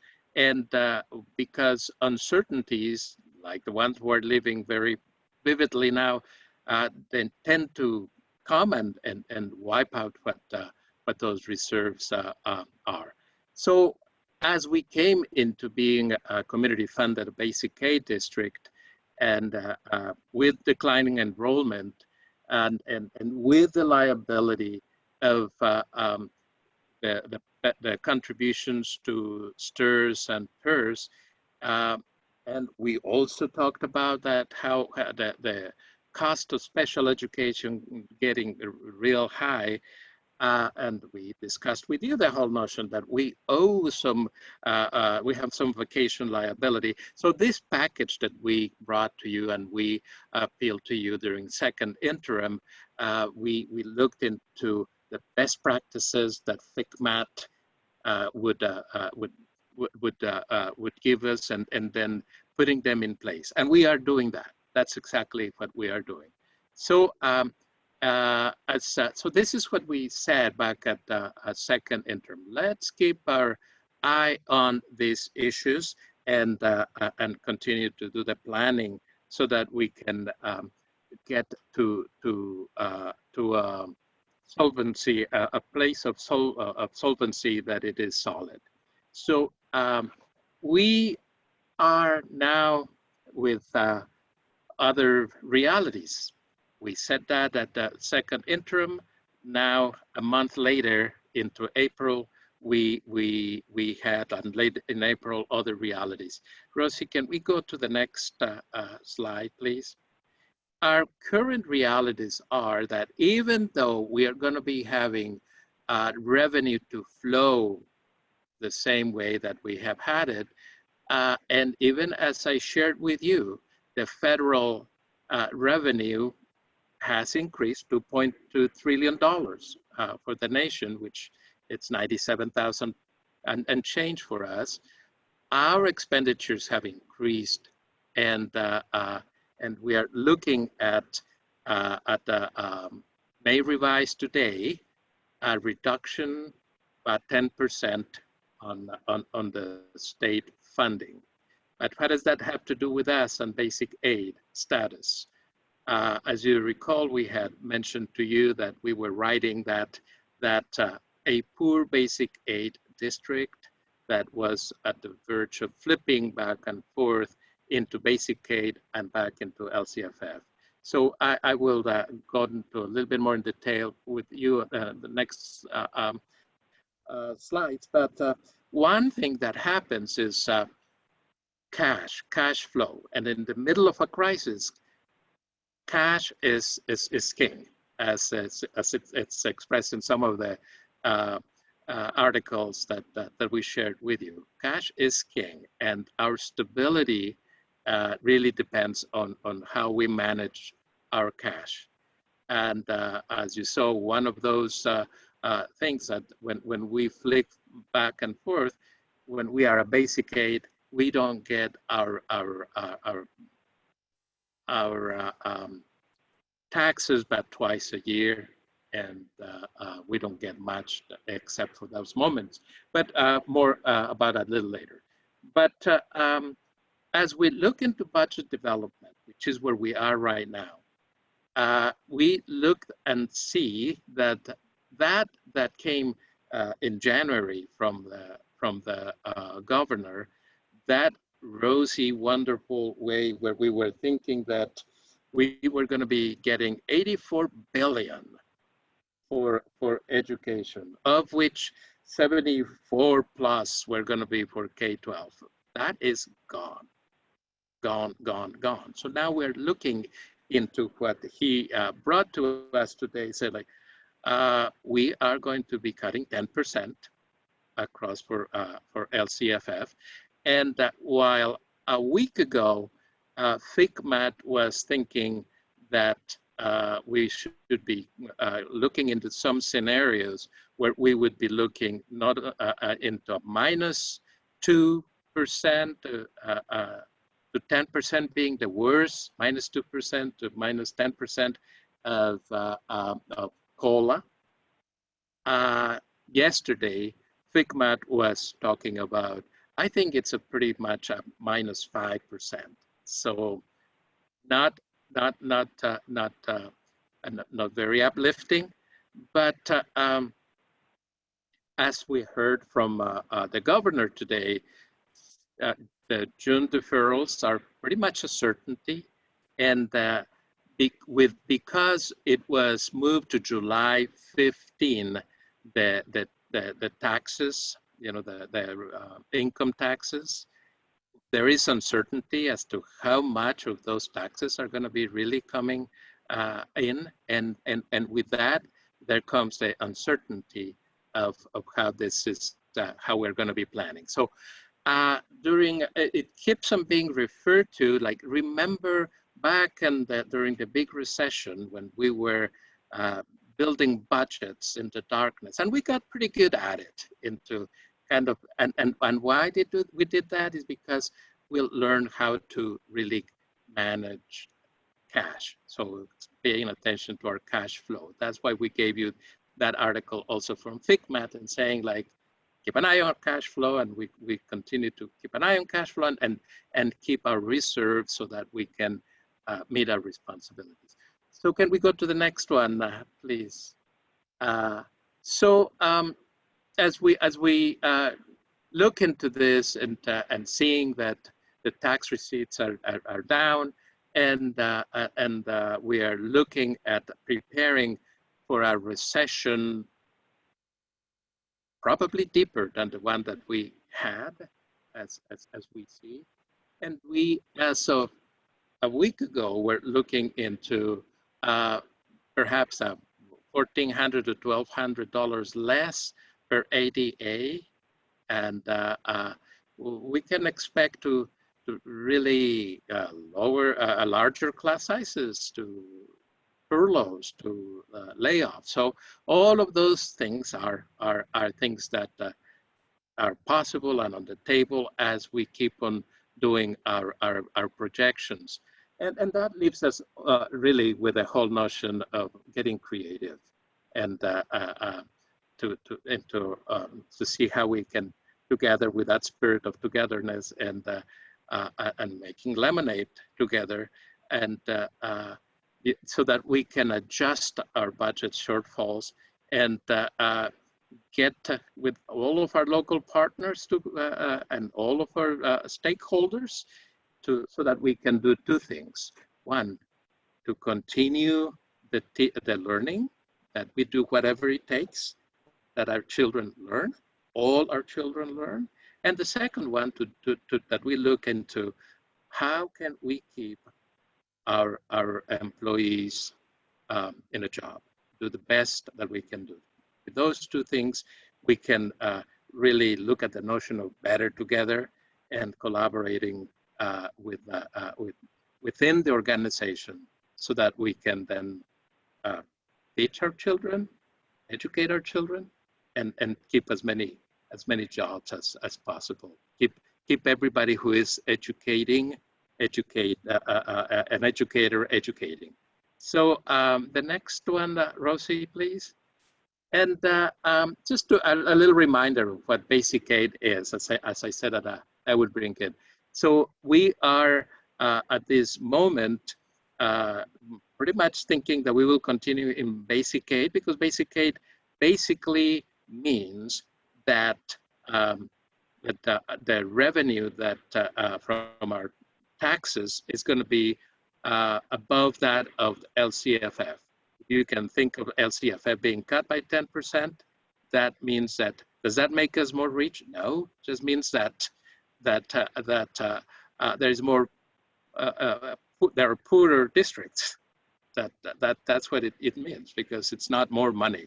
It basically is that the levels at which that is. And we don't really know when after we see what the actual taxes come into being, but we will be going through unstable funding. And that since back in December, the board look into how are we going to be able to keep a sustained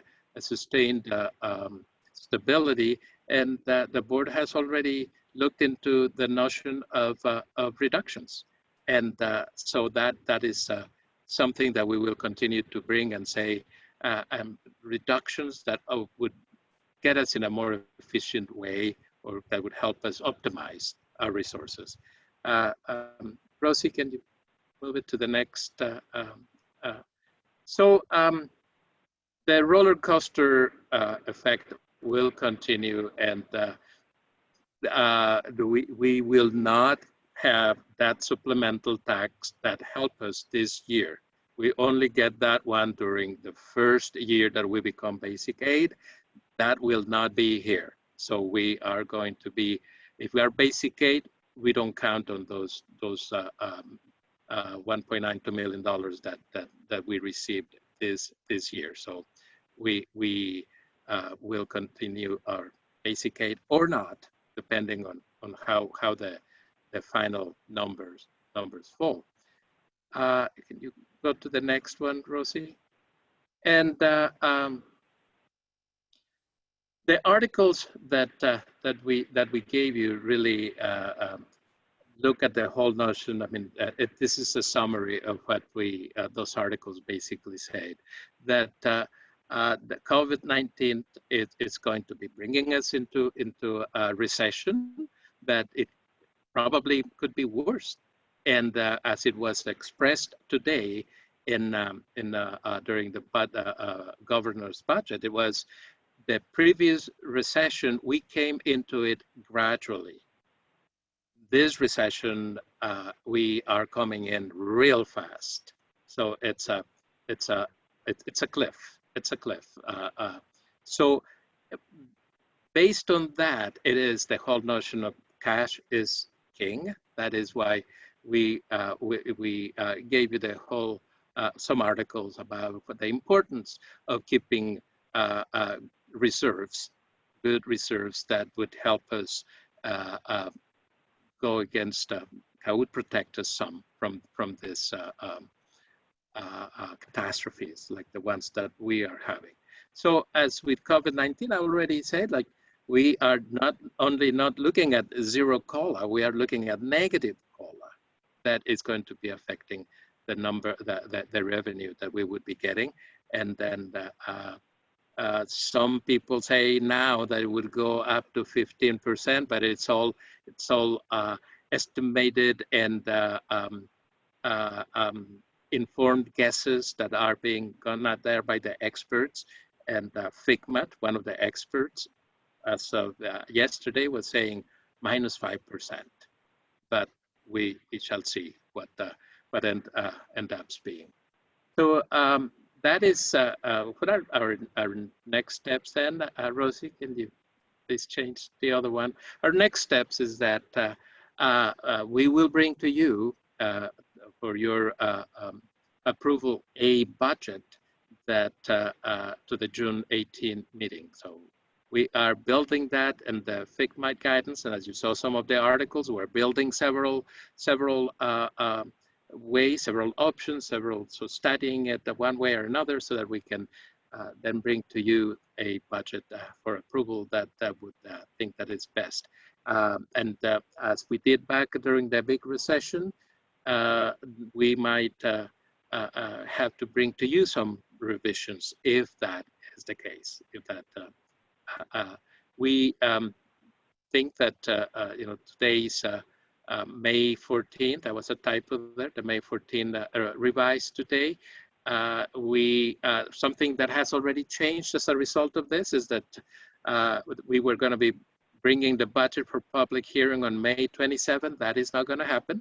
That has already been changed. We're going to be bringing to you the public hearing on the same day of the approval, the June 18th. And the reason for that is because we're waiting for these numbers of May that came out today, and that will be shaping up over the next few days for us to incorporate. So we will bring to you for your approval on June 18th a budget. And one thing also that for the May 27th that we will bring in to you for your consideration is a policy to establish a minimum reserve that, and we will bring it to you, and we will do a presentation to you also on that one as to what we are proposing to you, and then why, and the levels of which we are proposing for you to have as a reserve policy. And one thing that is important, and is one of our issues that we will need to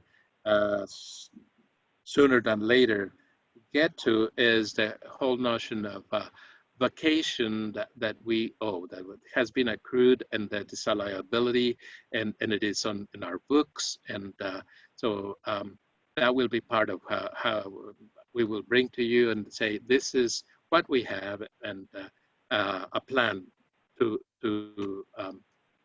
bring it down to zero and continue on.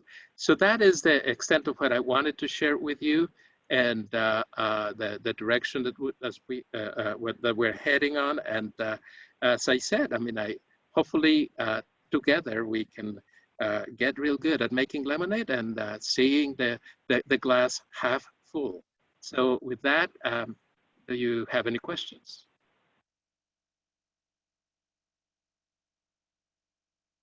I got a question. Sure. What does the negative COLA mean?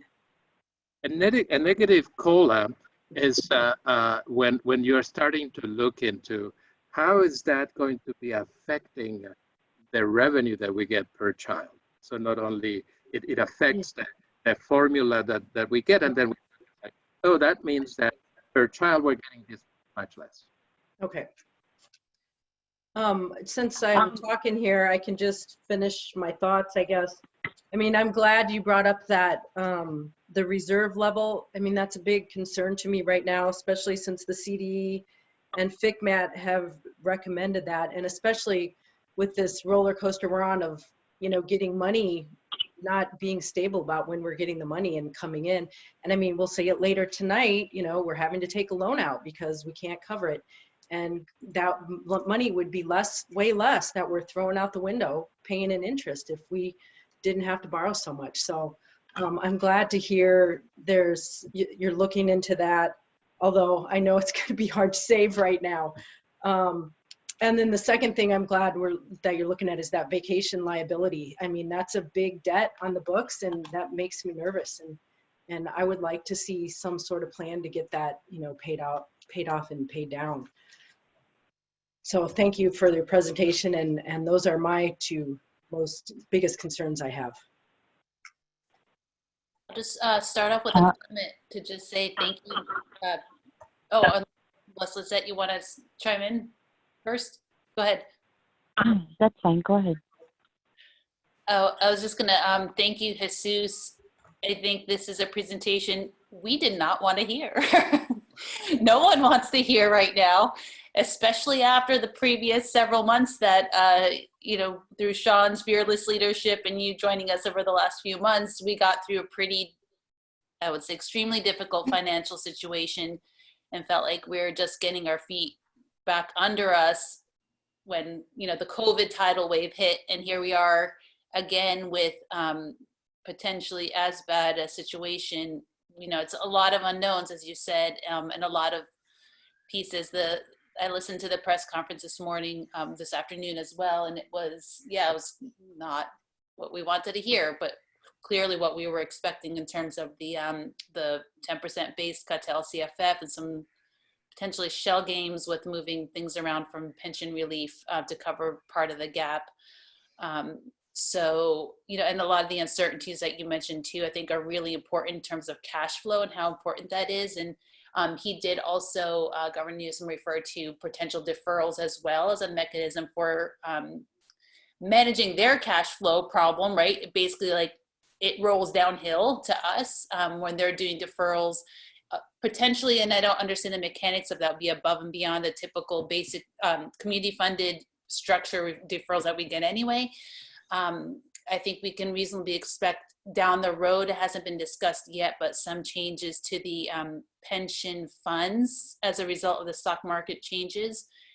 So I think that's another unknown. And as you refer to the changed timing of the income tax filings, given how dependent we are on income taxes in the state for our revenues, I think the numbers that the governor put forth today are the best information that they have at this time, but those could change further and the legislature could decide different things before July 1st. And we know that we could always have mid-year changes next year as well. So I think we're looking at a potentially prolonged period of uncertainty with this pandemic until we have a vaccine, and estimates are around a year or two of that.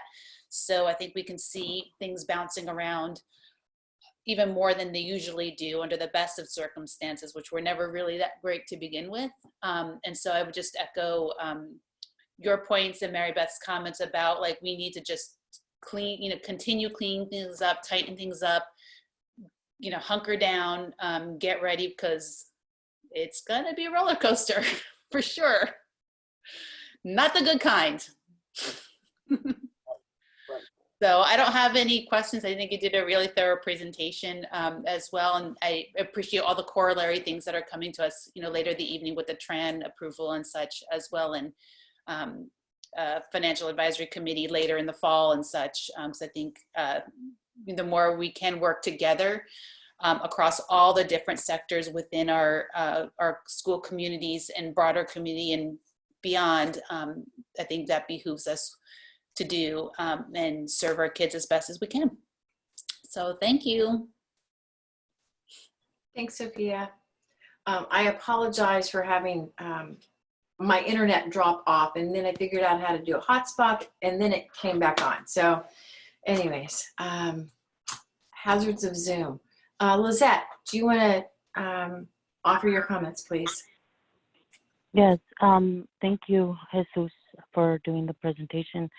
I have questions, but then I'm afraid that whatever is true today is not true tomorrow. So I mean, and some of the questions you already answered, and I completely understand it's hard to make predictions or answer questions when the economy is just so unstable and it's so unknown what the impact will be for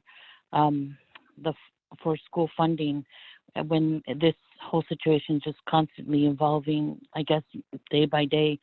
And it was kind of to the reserve and how, it's evident that we need to increase it, and doing this earlier on now and taking these actions are a lot more helpful and smart for us to do than to wait. I guess I was just curious, since, this is so overwhelming to even try and figure out, but, we did have those layoffs, and, one of the layoffs that we did cut was a janitor, and with this situation, maybe that's not, that's something we're going to have to consider, moving forward, because it's gonna look like, I don't know how it's gonna look like when kids go back to school, but how hard will it be for us to raise our reserve? I mean, since we're talking about negative financial, impacts and stuff like that. I don't even know if I make sense. Does that make sense? Does make sense. And yes, we are looking into how are we going to be returning to schools, and we are getting a committee going to make sure that we get all stakeholders' input into opening of schools. Again, that spirit of togetherness, so that we can make sure that we have all stakeholders' voice as to considered as we look into how we're going to be opening schools, and we will be having a committee, and then also the budget committee, so that constant communication with stakeholders, make sure that we all are behind the ideas that are going to be guiding our education of our children. Thank you. Jesus, I had one question, but also, just want to thank you for your presentation. It is not, can you hear me? I guess my internet connection's unstable. Nothing new. So I guess it's not good news, and so it's never fun to present that, but it's always good to know what's happening. It's a part of that larger grief as we look at the funding that we will not be getting for our schools.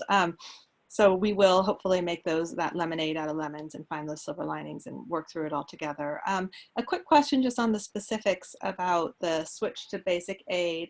I was wondering if in the past we've had to do a fair share that we've had to pay out when we had basic aid, so it basically brought us back down to that lower revenue limit. I don't know if now you can answer it, but at some point it'd be good when we're looking at our future budget to figure out, are we going to actually dip below that amount and we're actually going to be able to keep some of that extra funds, or are we going to have to pay that extra back to the state? So that notion of fair share, which happened, back during the big recession, that it's still being brought again and say, should we do a fair share? It's not resolved. It is not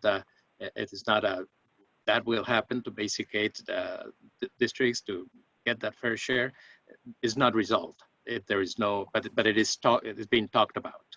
Okay.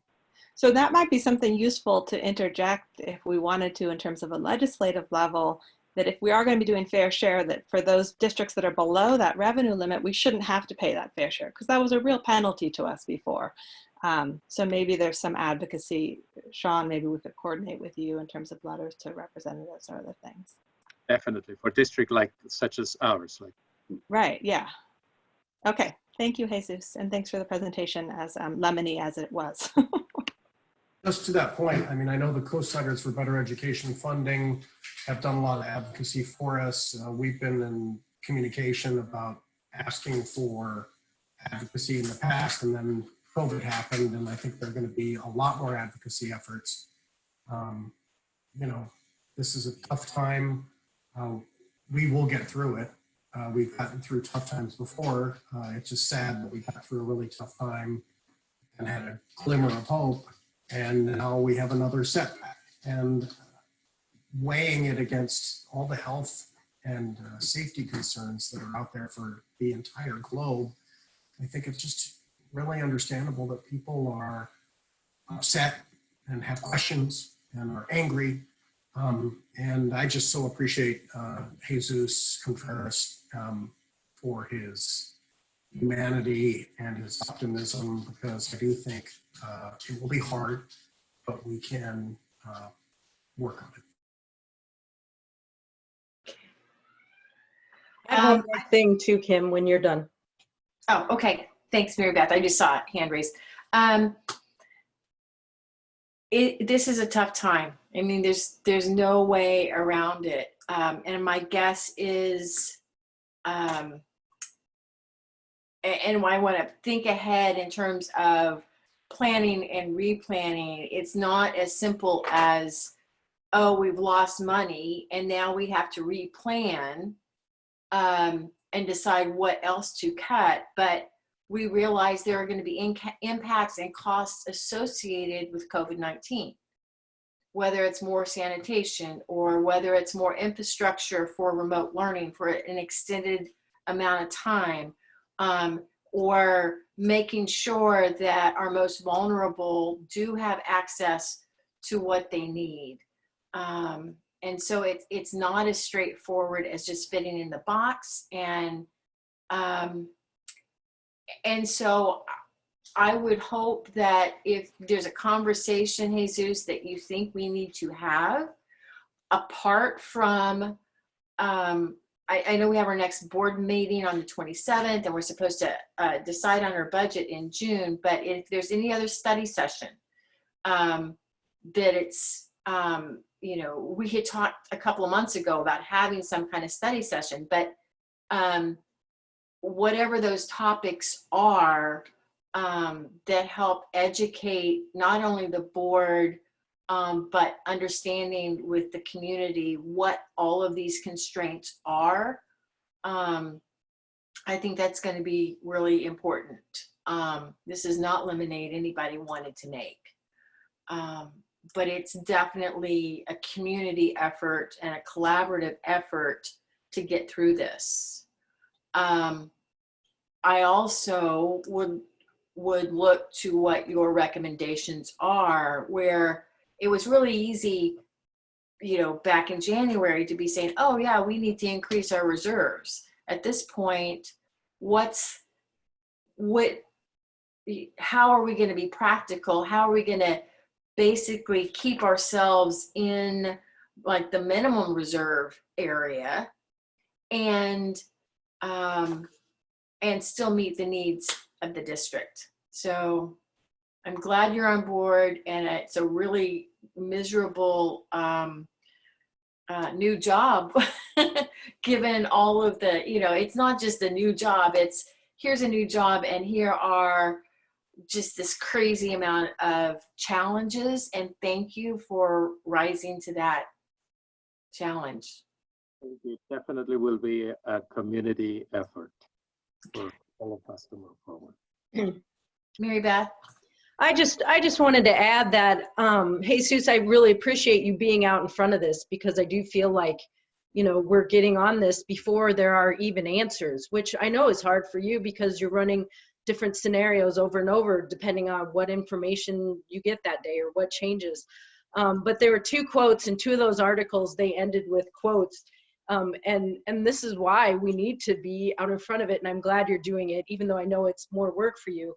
One of those article ends, it says, bad news does not get better with age. In this case, it gets worse. And then the other quote was, cash shows no mercy if you run out. So I know it's a lot of work for you, but I really do think this is something, you know, we do have to just take it as it comes and keep running the numbers, because, you know, they're going to change. Lizette said about the janitor, like, are we going to need him now? So, you know, it's going to be a lot going on. So I just wanted to add that. Thanks, Mary Beth. Next up is 10C, update on COVID-19's impact on CUSD operations. Thank you very much. So I was asked to provide this presentation just as an overview of a lot of the things that have been happening since we had to transition to remote learning. And if Rosie, if you can pull up the presentation and go to slide 2 about the timeline. As you will recall, as this is coming up, I'll just let you know that when we met March 12th for the board meeting, people were already asking the question, are we going to close schools?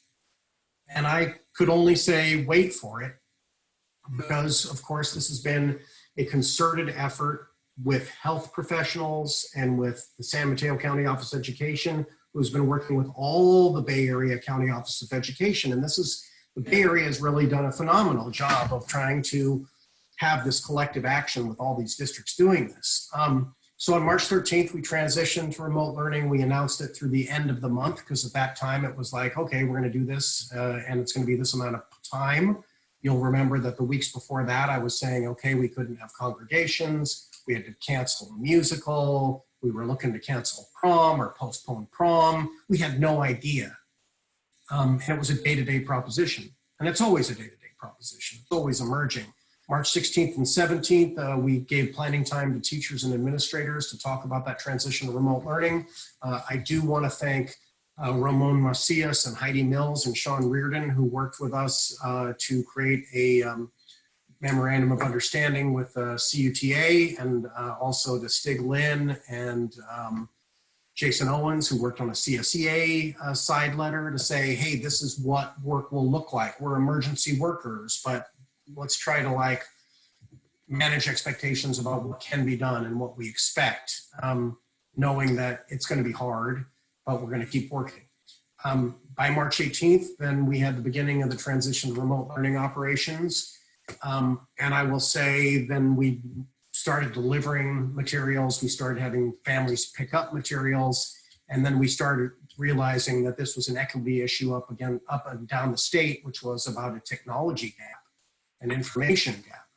And then March 20th, I had to send a letter, and I looked through all my letters, and I know I've sent so many letters. I'm so sorry for all the letters and all the text. I should get paid by the word at this point. Families and staff were informed of the potential for our need to be out longer. And then March 25th, we informed folks of the need for remote learning through May 1st. And then April 1st, we informed families and staff of the need to be out for the rest of the school year and remote learning resources that would be available for remote learning guidance. In this time, we started surveying families to say, do you have the technology? Do you have the internet access? I started reaching out to MidPenn, for example, to say, hey, in some of these areas after we got the survey, we need more help. And I'm so happy that the MidPenn folks have been working with us to provide more internet access and to use their own resources to provide more technology to their residents. April 6th, we were providing updates of community and district resources that we gave to teachers, that we gave to families, the remote learning guides that Dr. Bhatia and her colleagues have put together. April 17th, we talked about guidance regarding essential services ongoing, whether that's food service or remote learning or technology assistance. And then April 23rd, again, remote learning guidance resources and honing that and changing that. The next slide, if you would, Rosie. So on this next slide, after the timeline, you'll see the guidance. The guidance has come basically from the County Department of Health and Dr. Morrow. A board member recently spoke about Dr. Fauci, right? At the national level, Dr. Fauci has been giving us guidance. And we know there's dissensus there. Some politicians and political actors, elected officials think we have to get the economy started. And some people say, oh no, we have to take care of health and we need to be closed and really shut down and staying at home. We got guidance from the County Office of Education based on their coordination with county health professionals and county offices.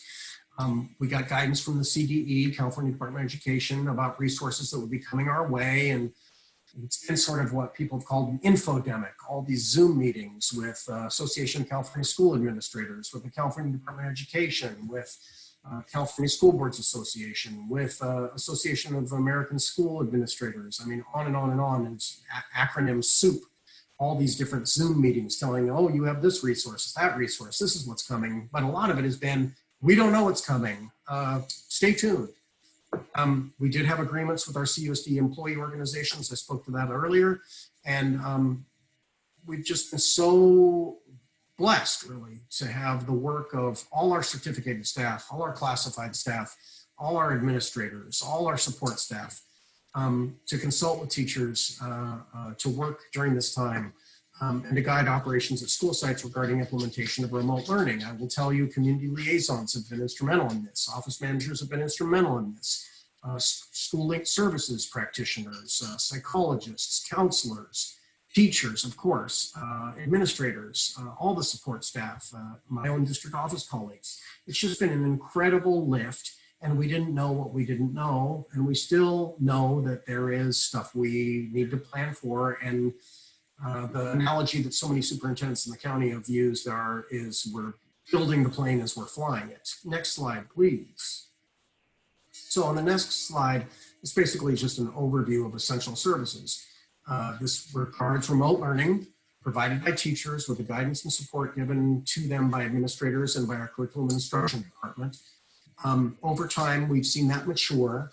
We've seen our administrators sort of like provide schedules to teachers, the remote learning guides, look at ways that we can enhance that, try to provide more structure. I have heard from some families it's too much work. I've heard from other families it's not enough work.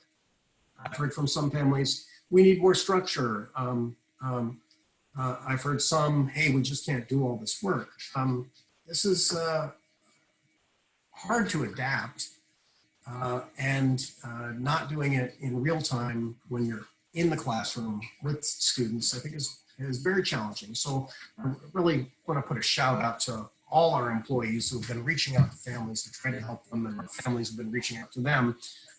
And you would have seen in the Halfland Bay Review, we were lucky to have some benefactors and some of our staff donate to the cause of the ad we put in the paper last week with the help of a PTO president to show our appreciation. We passed that resolution last month, and we wrote letters to folks, but we can't show enough appreciation. This has just been such a time of adaptation for our employees, including our technology team. I mean, our technology team has really worked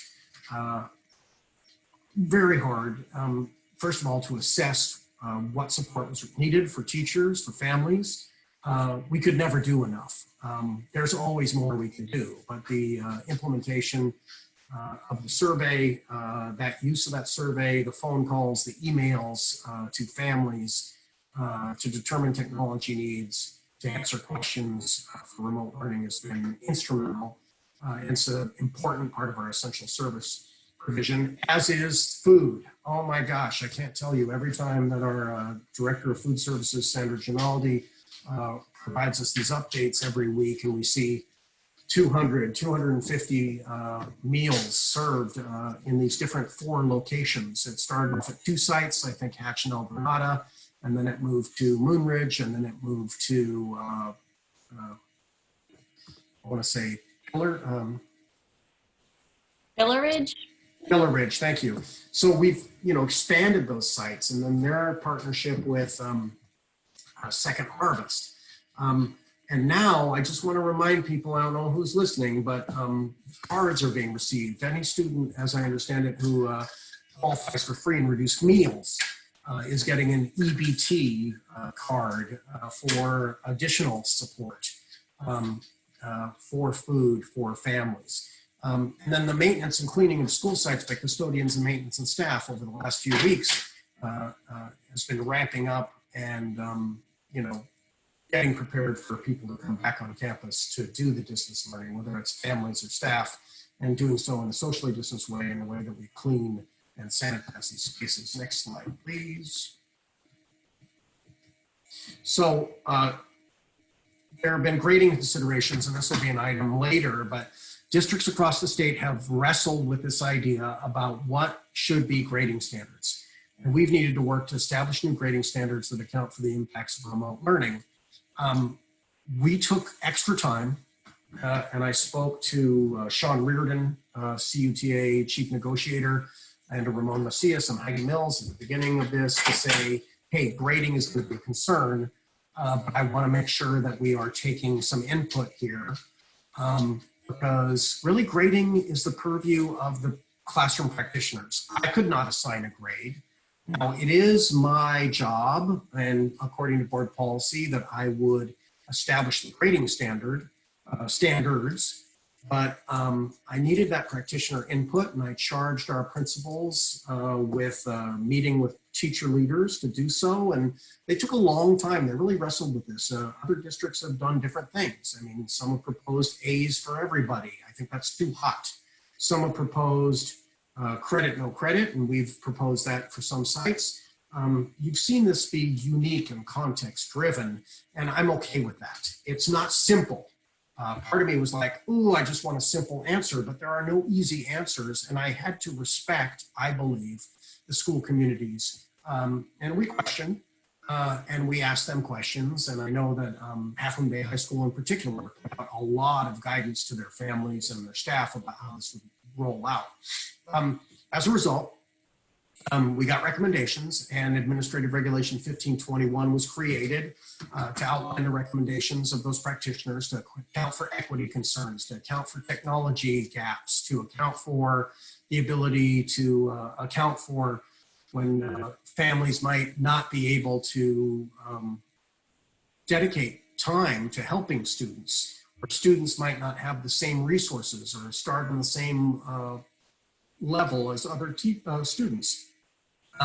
That's been a real concern for us, that equity lens again. And so that revision outlines different grading standards during the time students are required to be off campus and engaged in remote learning. The next slide, please. Again, we'll be looking at that AR in a minute. Graduation and end of year planning. I mean, this is up for grabs. I mean, I was just on a call today with all the superintendents in the county and with the San Mateo County Office of Education. We are getting new guidance, you know, as we talk about at the beginning of the presentation from our county health doctor, seems like every week or every 2 weeks. And like other districts, we are needing to work to make arrangements that will allow for safe end of year ceremonies. Physical distancing is huge. We don't want people to get sick. This virus is no joke.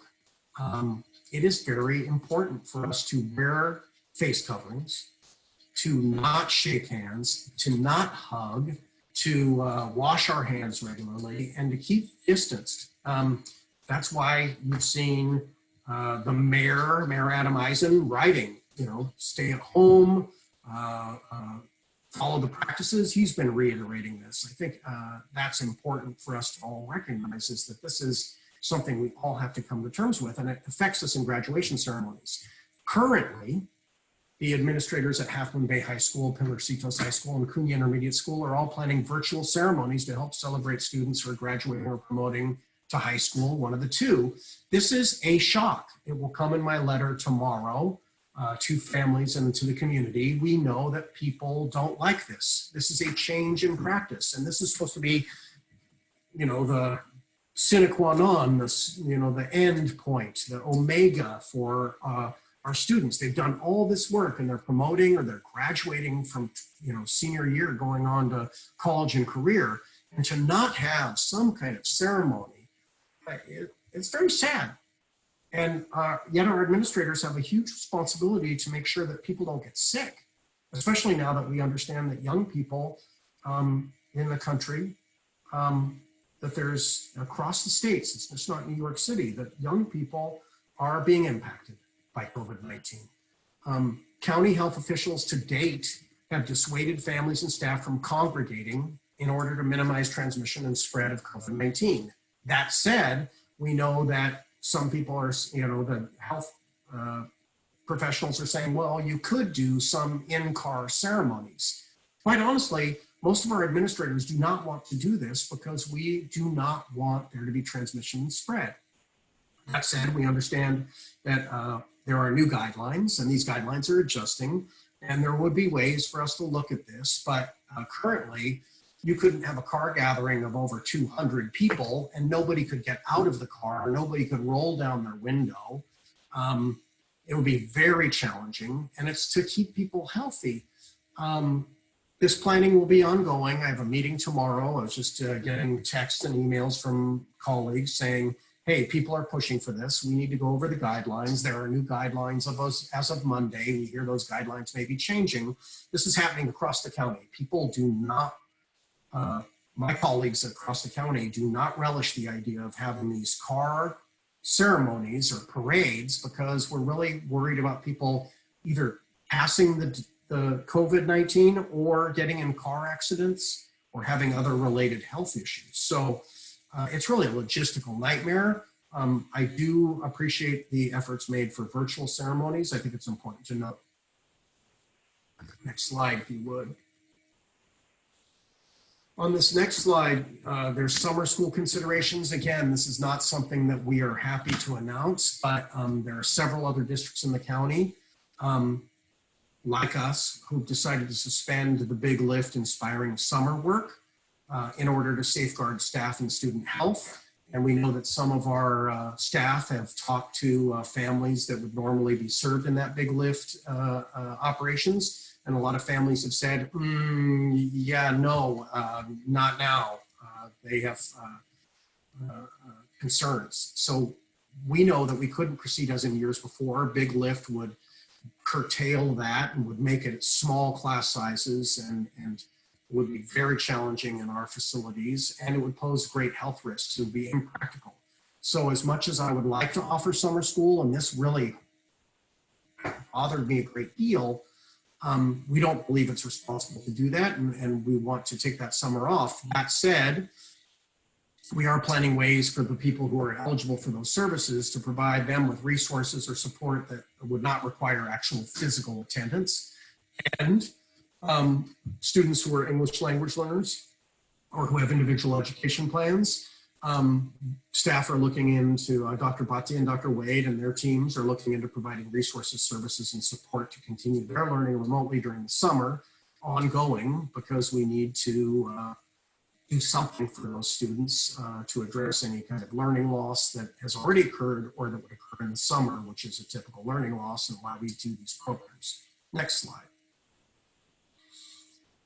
Planning for return to school in the fall. I've spoken to this a little bit in my letter tomorrow. Again, you will see that the county is going to give us guidelines on this.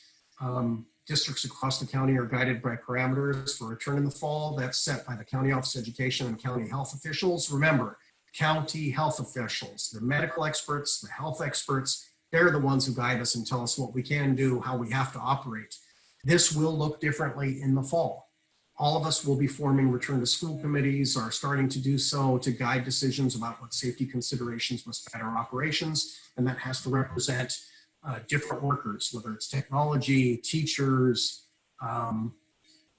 custodians, maintenance, food service, every kind of stakeholder. We're going to have representation on these return to school committees. I mentioned it today in our meeting with CUTA that we would need representatives. As of the writing of this presentation earlier this week, as of last week, and even today, those guidelines for the composition of those committees have not been finalized. We will receive them next week, and we will work to form that committee and commence that planning.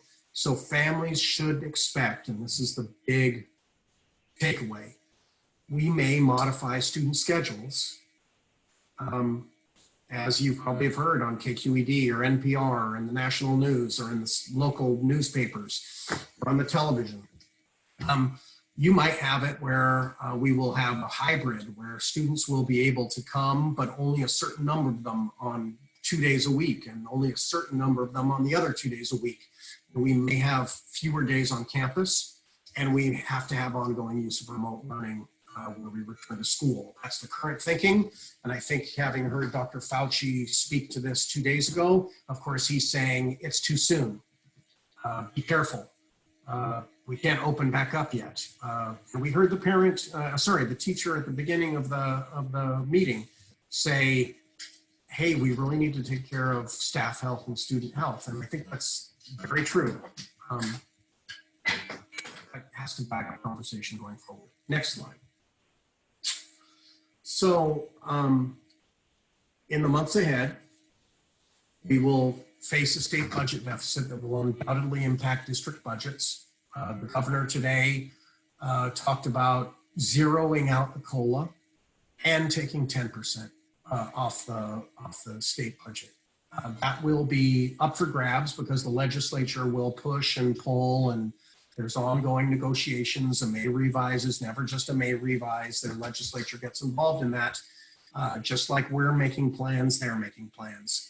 So we will be planning, number one, to have the return to school committee forming in weeks ahead, and Dr. Bhatia and Mr. Contreras will be heading that with Dr. Wade and Mr. Owens and all the stakeholders. And then we will also need to reconvene our financial advisory committee in the fall, because we will have to review the district budget, and we'll have more information then. Right now, there's so much ambiguity. It's just fresh. We can't tell you what's real or make believe. We will need to review the need for budget cuts to address shortfalls we can expect to see with reduced funding ahead. We've proposed some. We need to bring those back to the board and say, hey, like you were talking about the custodian, we might need to pull that back if we have cleaning and sanitizing needs.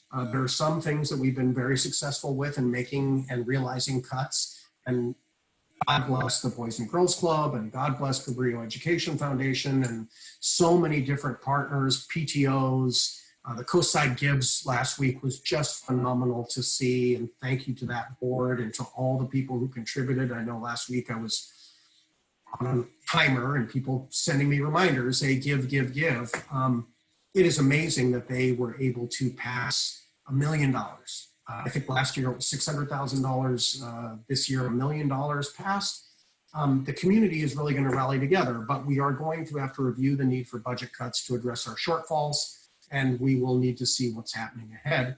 We will also task our curriculum advisory committee that has worked in the past on curriculum adoptions to review online learning platforms and to do instructional planning and to look at policies about remote learning and about alternative credits to graduation, because we are going to have to look at how can we do this and provide students at high school, at the middle school, but particularly at the high school, with opportunities to make up credits or to have acceleration or have remediation. And we need to look at what would be an online learning platform, especially because our online learning platform currently will lapse at the end of next year. This is the time for us, if we're going to think about this as a crisis and as an opportunity, this is the time for us to look at how could remote learning policies change? How could remote learning platforms change? How can we use online instruction to save costs and improve opportunities for our students? And ongoing budget cuts and a review of our existing budget cuts will be needed. And the next slide, I think, probably takes us to the end.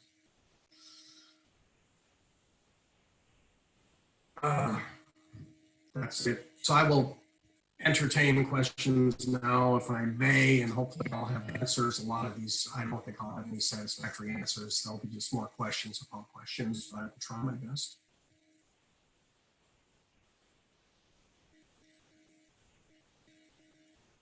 I can start. No one else wants to. I will start with a big, huge thank you to all the employees and the families of this school district. All this that you just described, Sean, is above and beyond the regular kind of day-to-day stuff that we were all working on previously. So to take this on with all the ambiguities in such a short period of time and all the challenges is really special, and really I'm tremendously grateful for it. I had like two specific questions regarding a couple aspects of what you discussed. One, as far as like what's going on right now during this phase of remote learning. Can you tell us a little bit more about the space of mental health, behavioral health, special education? How are things going in that regard?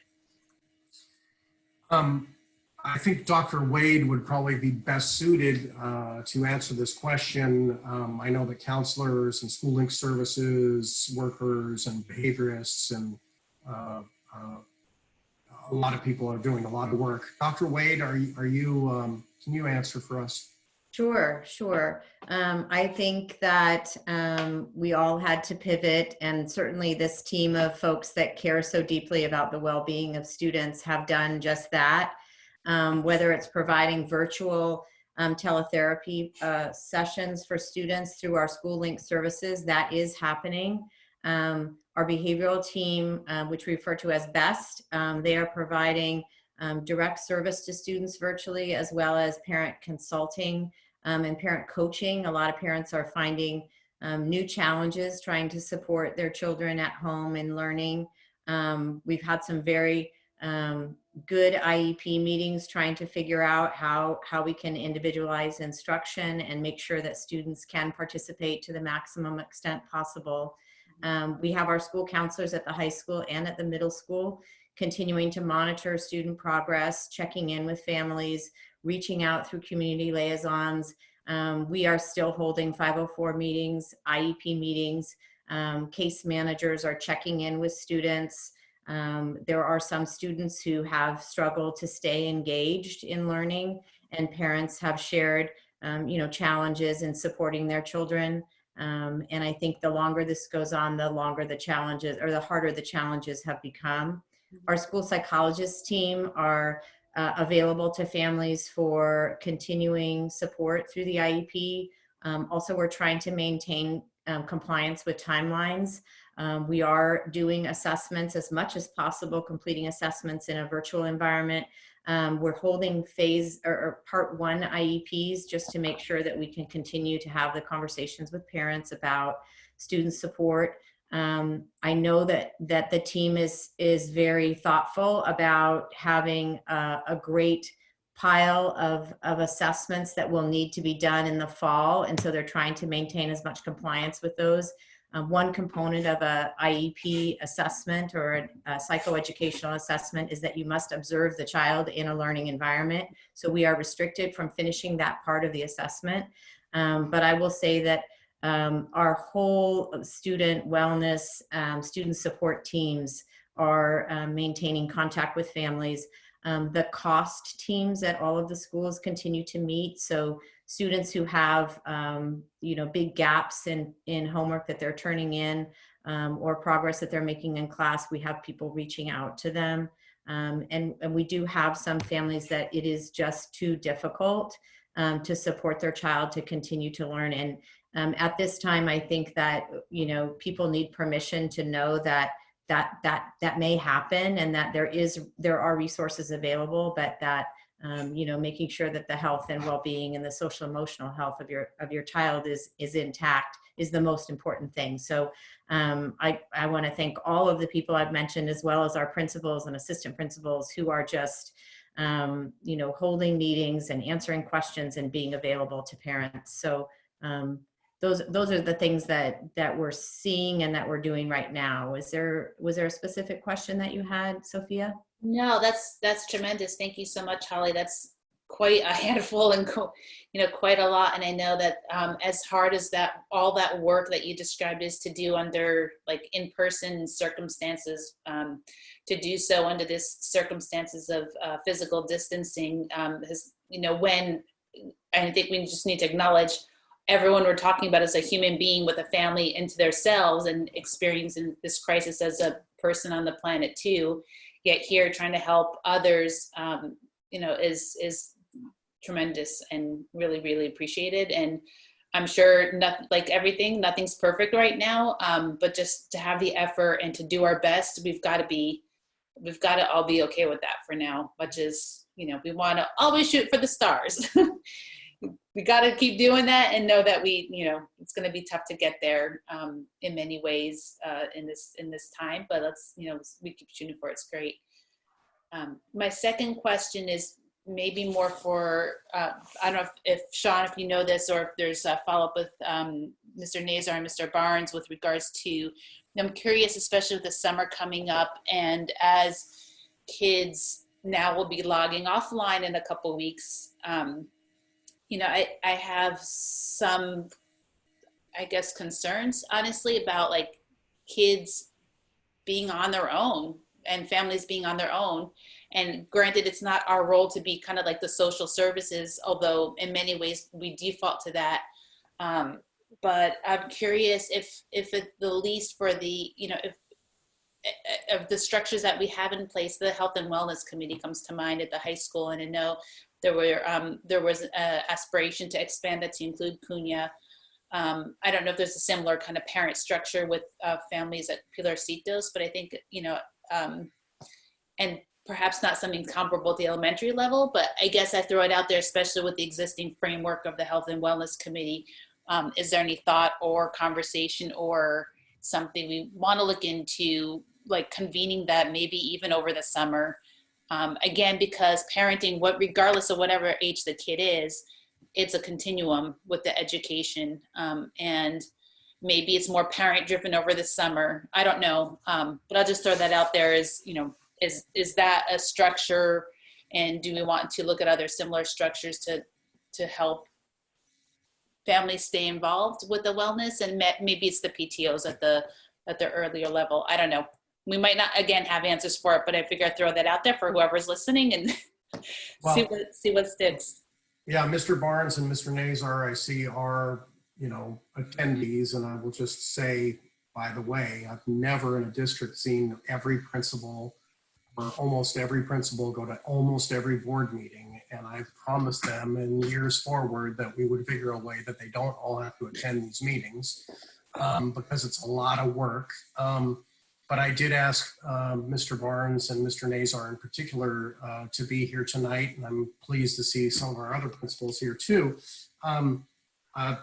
I don't think we're going to answer that question. I don't want to direct them to answer that question currently, but I know they heard it, and we can certainly revisit that with them to see if there's something we can do in the summer, to see if those health and wellness committees could convene during the summer, and to see what resources could be put together, and our partners.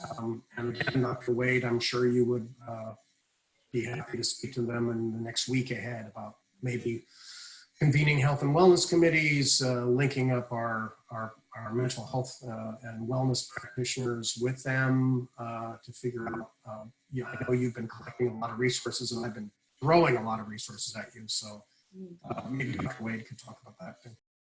Well, I think that's an integral part of the committees and the different subcommittees that are going to convene to talk about reopening schools, because as much as we're looking toward the fall, I know that the committees will continue the work over the summer. So I think the social, emotional, mental health, and wellness and well-being of our students, like you said, will not just stop during the summer, but it's something that I think definitely warrants a subcommittee to consider ways to make sure that we have those resources available, that we make sure our co-side partners, co-side mental health, co-side services, ALAS, and things like that are available to our families. But I do think it's something that we should put on the agenda of our committee to reopen schools to make sure that it stays on the forefront.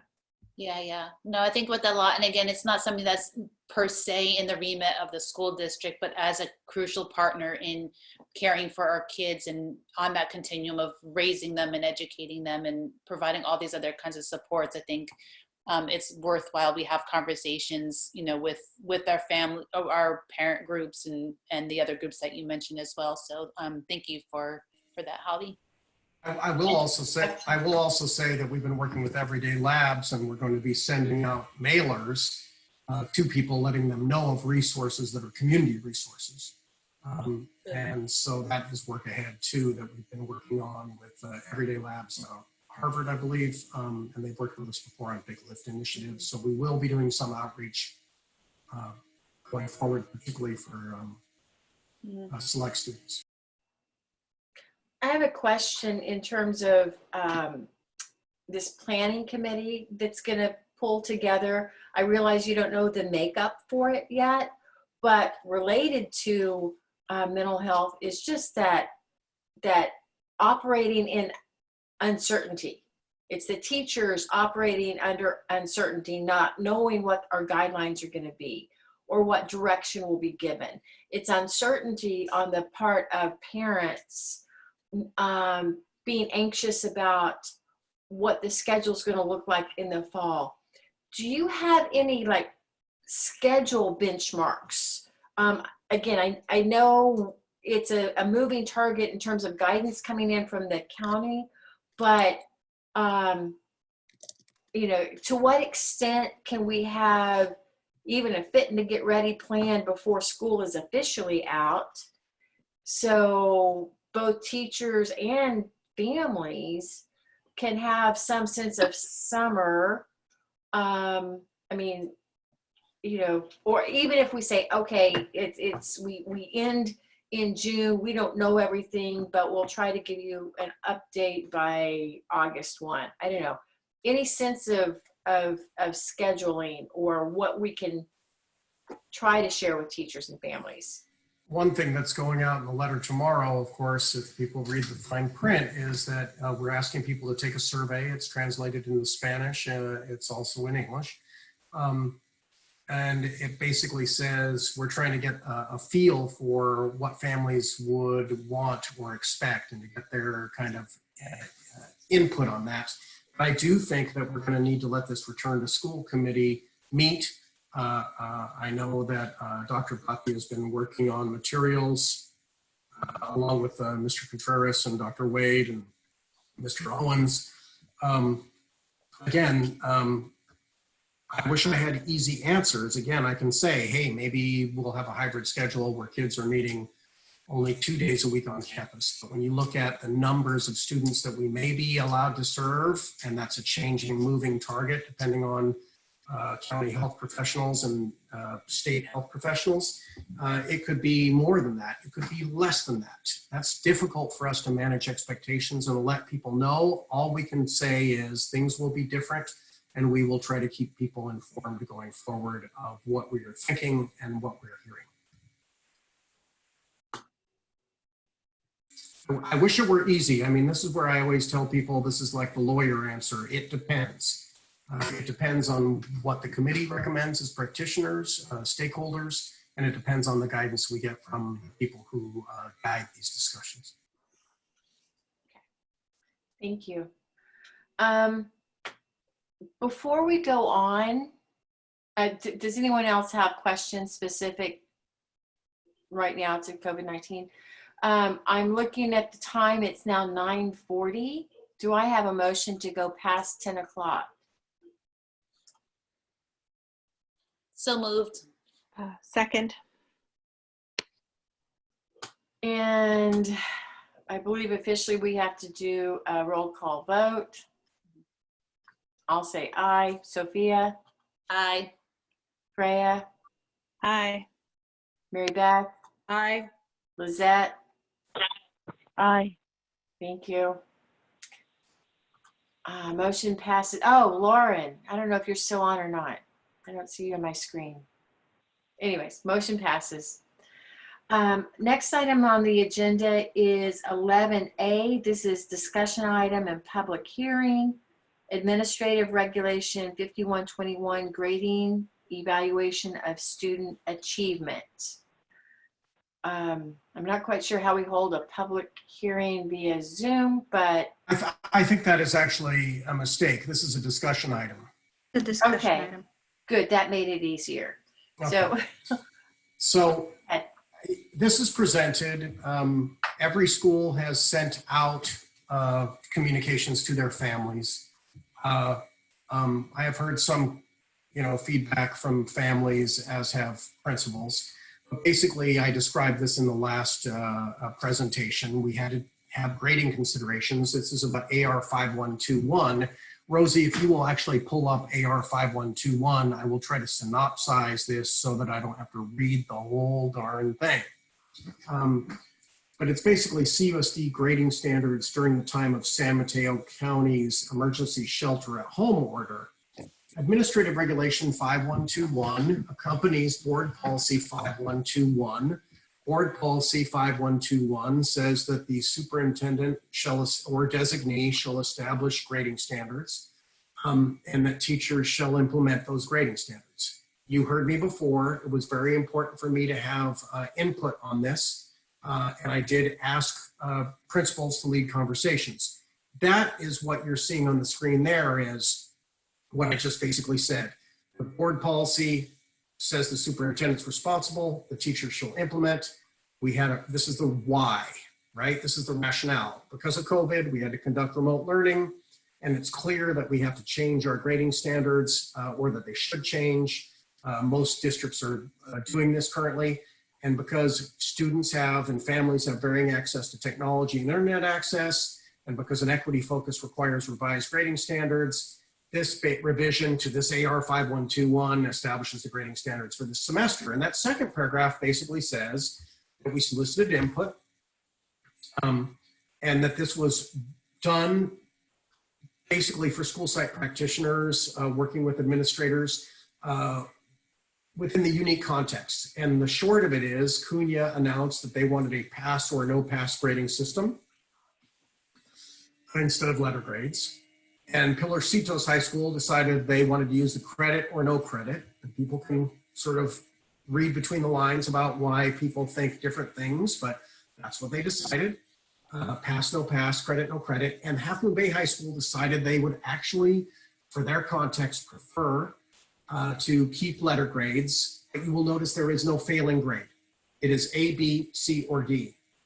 And these secondary teachers decided they'd implement these grading standards, and they discussed how they do it, and they have internal communications. But as you said before, and this is that last sentence there, I believe that grading is ultimately the teacher's purview. Education code basically says that. And so elementary school students, this was a longer conversation too, because typically they would be using a certain type of grading that was not based on letters, but sort of providing narrative feedback and giving a certain type of, approaching, not approaching standard, not meeting, approaching, meeting, exceeding. But they have added that they may implement standards-based reporting using a revised standards-based schedule in progress, not covered, or not able to assess because things are upside down and changed with remote learning, but they also will use narrative reporting. So we are asking teachers, or this is what came from the principals, to use narrative reporting and to add these 3 options with the revised standards. And I want to just point out, and this is the last paragraph in bold, and I won't go into the whole AR, but this is established now during the circumstances of remote learning.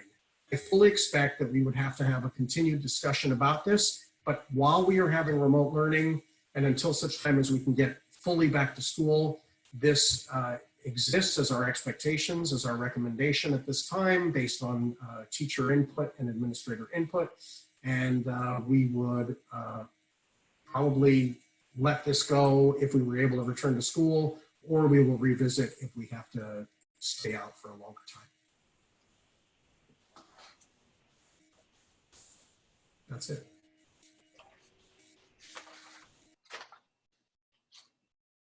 Do we have any questions? I have a couple questions. I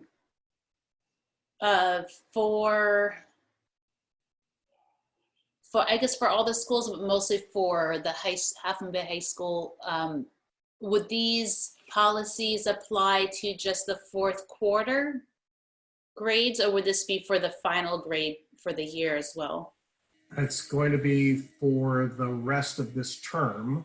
I have asked, actually in the wings, as I said before, I've asked Mr. Barnes and Mr. Nazar, and Mr. Nazar's assistant principals, Deanna Tower, Andy Boyson, and I think, yeah, they're all here, and Rosie can invite them in to speak to this if you want more detail on that. Yeah, I just want to be clear on, are the final grades also going to be following the same method? Yes. So credit or whatever we call it, we're going to call it a CUNA. And yes. Okay, so for the high school as well, so there'd be no Fs for the high school, which is great because that makes sense. Then no one's presumably going to be held back from graduation because of a failing grade either for the quarter or for overall, I guess. No, that's right. I mean, and again, this was the deliberation that I understand from John and from a couple teachers, hearing from a couple teachers on this, is that there was really debate on this. I sort of came out the gate and I talked to some teachers about this and said, hey, credit, no credit is where Palo Alto, they started that way and everybody started following suit.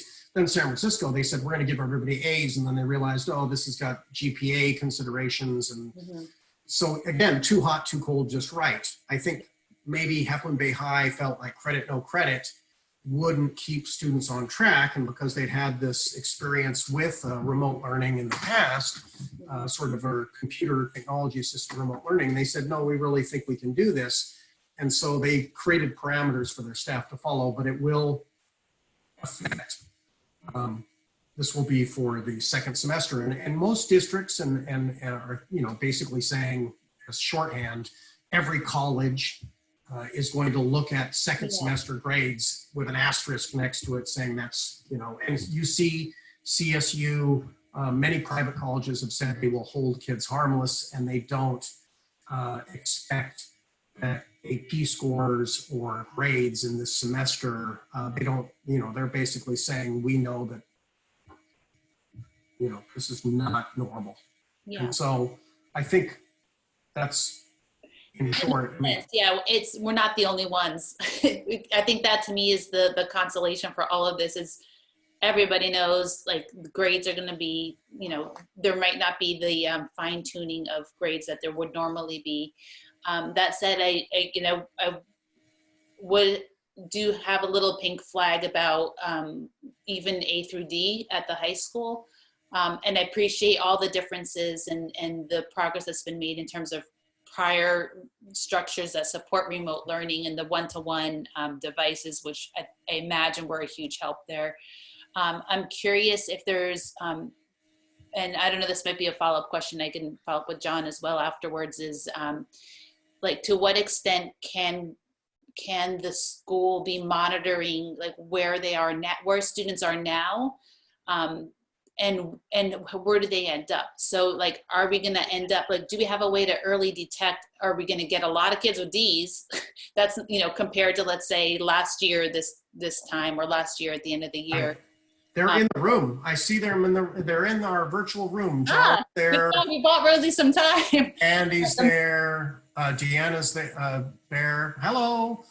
Yeah, because like, I guess where I'm getting at is like, if where we end up with this system is close to comparable to where we were last year this time, for example, as a benchmark, then okay, whatever interventions we're doing to get those kids that are struggling up to speed is working, presumably is a reasonable assumption, I think. But if we see like half our kids are getting D's, and that's way more than I hope we're getting, you know, D's and F's last year this time, is there any kind of intervention we want to make in terms of alternative assignments or a curve? Like I'm thinking back to my college chemistry days and how like you get a 40 and it's a B because everyone got a 40. I'm curious how we're monitoring the fairness of this along the way so that we can have some intervention in advance. And sorry, well, there's lots of parts to that question. So I polled the academic council, our department heads, about this idea of how is it that we're going to be able to gauge understanding in the current climate, you know, with our directives to ask them to streamline and focus on really essential standards and skills and make some choices about their content standards that they find most vital. That really sort of eliminates the ability to give the kind of benchmarks or common assessments they might have normally done. So it might not, I wouldn't say likely, but it's very possible it won't provide that, you know, pre-post comparison that I think would be effective. As far as going on grades, again, I find that to be a very difficult indicator to try to do a compare contrast and derive something from. When it comes to, say, something like math or world language, those departments in particular in science are really sort of know full and well that they're going to have to do some sort of pre-assessment at the beginning of the year to see where students are, probably have to do some remediation. And so a student maybe in geometry would not depart immediately into the Algebra 2 curriculum, but might have to do some backstepping, or same thing for like from Spanish 1 to Spanish 2.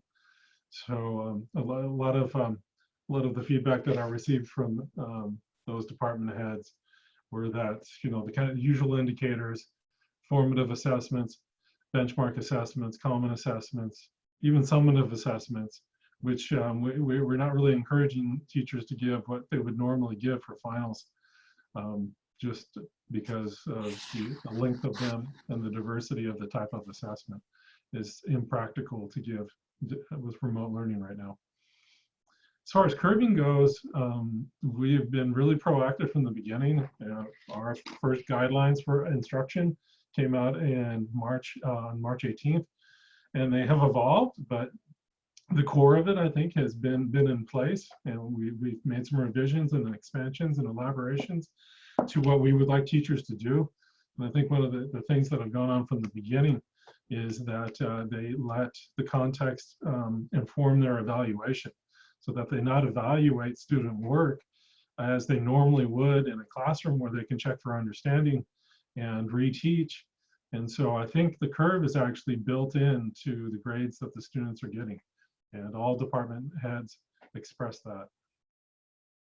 Sophia, I'd like to give you just a little bit of a context, I think, of how we got there, because I think that is an important piece. As what we did, this was not done in a vacuum. We met twice a week with our academic council, which is the department chairs, representing every single department. And then they would go back and we would accordion, they would meet with their departments and talk about these. We did ask Dr. McFetridge for some real time, that we did not want to just rush in and just react, which I think some districts did. So we did study a number of districts during our time, and we looked very closely at our neighboring districts that do the high schools, the Sequoia and San Mateo, and they went, ultimately they decided on a credit, no credit.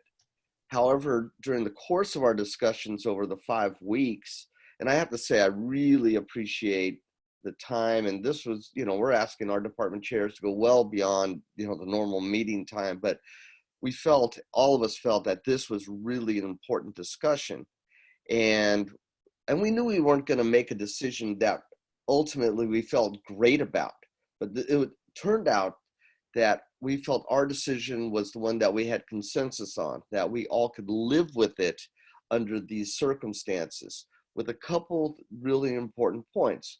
One, we did not want students failing courses and not graduating, because there are circumstances that are out of their control.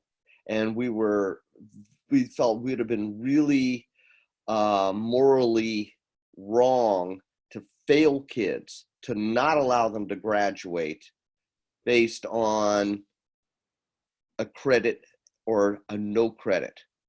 So on that end, we prevented any kid from not graduating that was online to graduate, because we know the circumstances in every home is very different.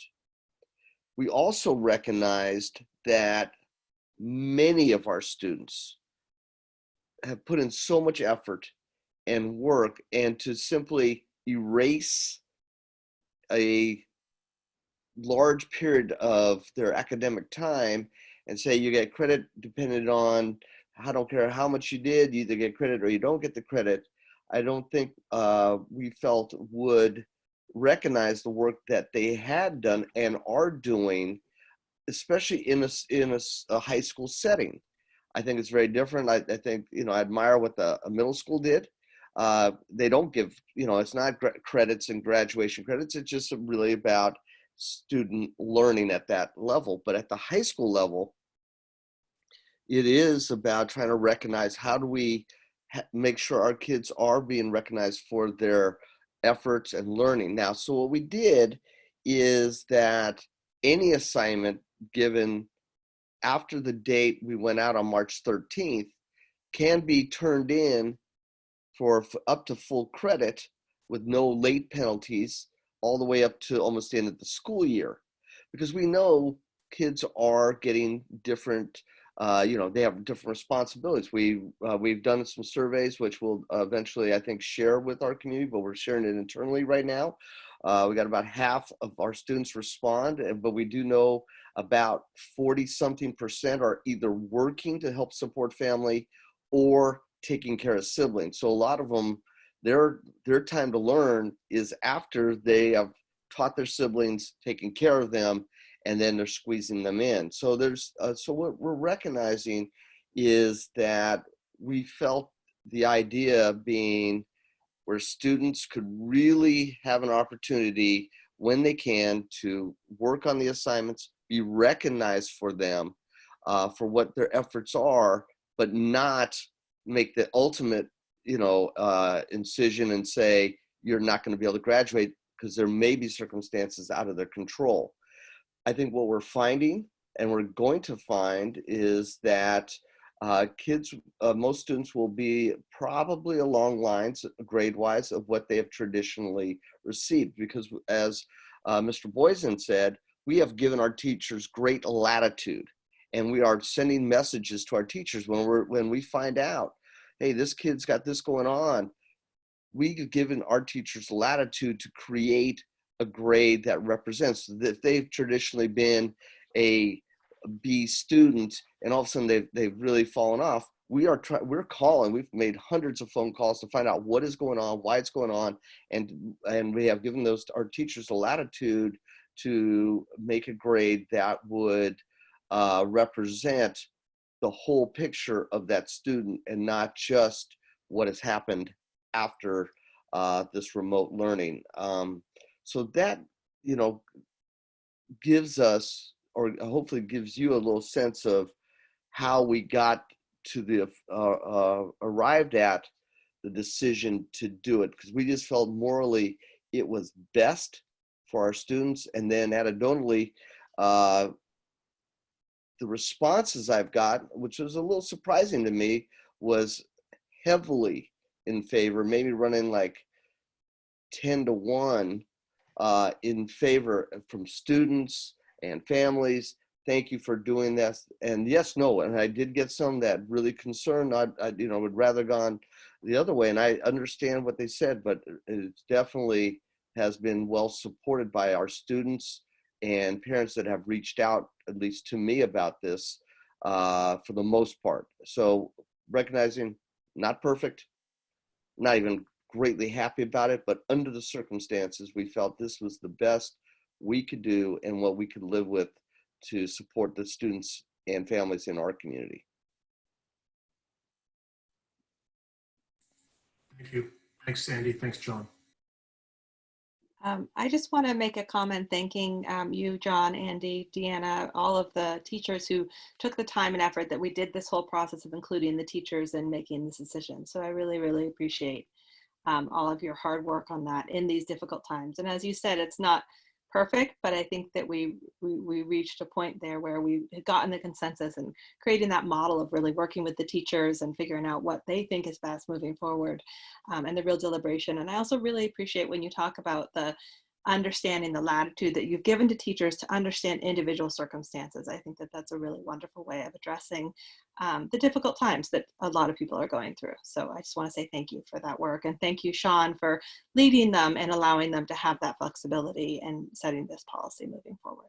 No, I think, and thank you, Freya, but really Sean was, I think, I really appreciate that, the recognition that allowing and really valuing the voices of the teachers and staff, because this was not taken lightly. I have to say that. I mean, we didn't spend hours and hours and over 5 weeks going back and forth and talking, and really in a very, I think, collaborative way and arriving at a decision.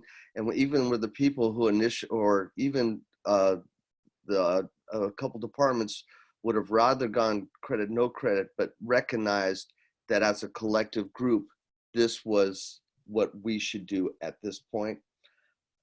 It is really, it's inspiring to work with educators that have really taken so much and really been thoughtful about it. And also all of you for giving us the ability to really kind of think what could be best. Now, the reality is, I don't think anyone knows right now, and I would not say I know what's best, because one of the most difficult things I'm dealing with is I've struggled almost over every decision I'm making now, because I don't have a lot of precedents from looking back, and I think one of the advantages that I've had as administrator, I've been in education for quite a while. I think I have quite a bit of experience, and you could fall back on, well, I've been able to handle this or that. All of us are trying to figure out what can we do, and just trying to do the right thing. And if we find out at some point it's not the right thing, then I think we got to also have the latitude to just let's change it. I just want to add, because I apologize, I was on mute and my light went off on timer, so sorry to fix that. And I can't just wave my hands. It's not like that.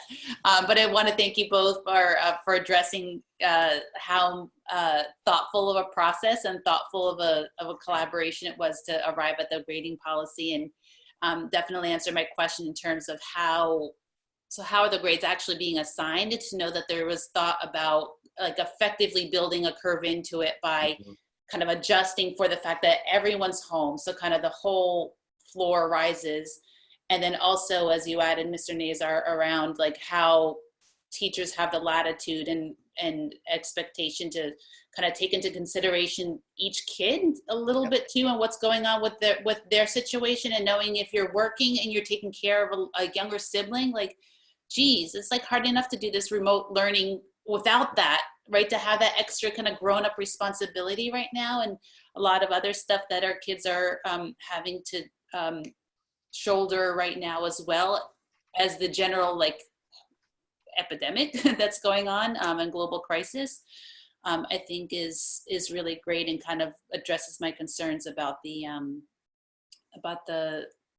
more just equity, and thinking about, are we fair? Are we really evaluating kids' performance? Or are we evaluating the home life that they have that is supporting them to be successful or not, which is even more a factor under this when you're learning at home.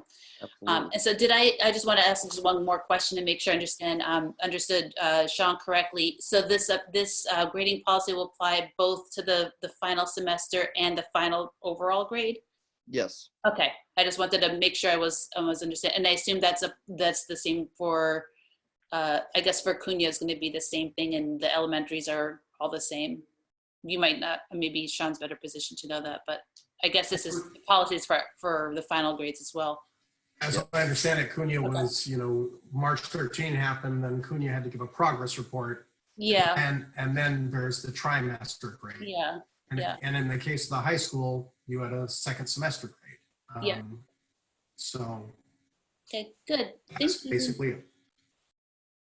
I do want to say, and this is, I'm going to digress a little bit, but I just wanted to recognize, Sean mentioned briefly, but I want to really give a thank you to our community. I was just really heartened when I saw that through COSIDE Gives, over $1 million was donated, and I want to thank obviously those groups that gave to our PTO generously, our sports boosters, our CEF. I mean, these are tough times, yet people reached out and say, how can we help? And it just really reaffirms what I think about this community as one that really cares and is really generous. And I also want to I thought our PTO was so thoughtful this year for the Teacher Appreciation Week that we got together. We're trying to think, okay, how can we recognize teachers? And there was a decision, why don't we give each one a gift card?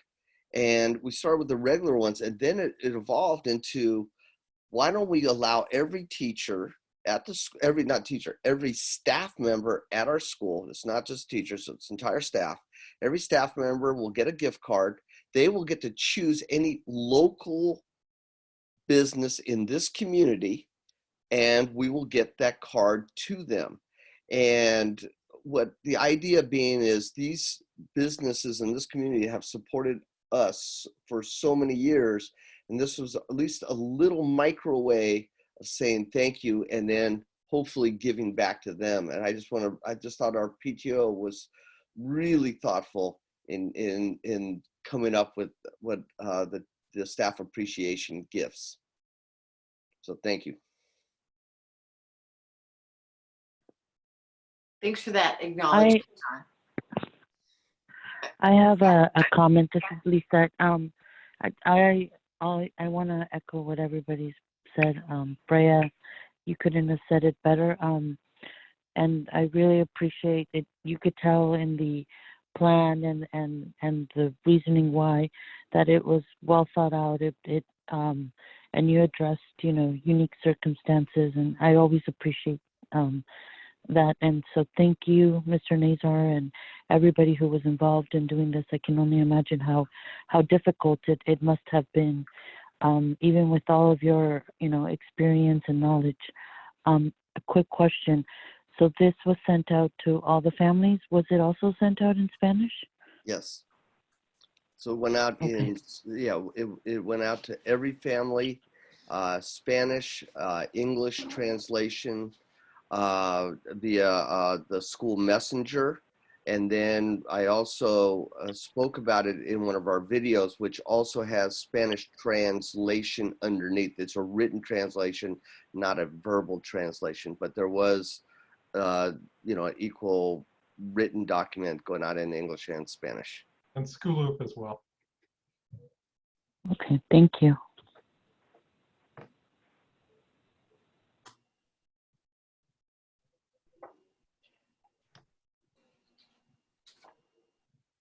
Thank you all. I think we'll move on to the next item on our agenda, which are the consent items. Do I have a motion to approve the consent items? So moved. So moved. I'll take Mary Beth for the motion and Lizette for the second. And this, again, roll call. Mary Beth? Aye. Sophia? Aye. Thank you. Freya? Aye. Lizette? Aye. And aye. Motion passes 5-0. Okay. That now brings us to our action items. Top of the page, 13A. Adopt resolution number 13-20 of emergency related to coronavirus, COVID-19. So I mentioned this a little bit at the beginning of the meeting. This is a resolution that was provided to us by the County Office of Education. As I understand it, this is actually a requirement for us going forward for state and federal funding.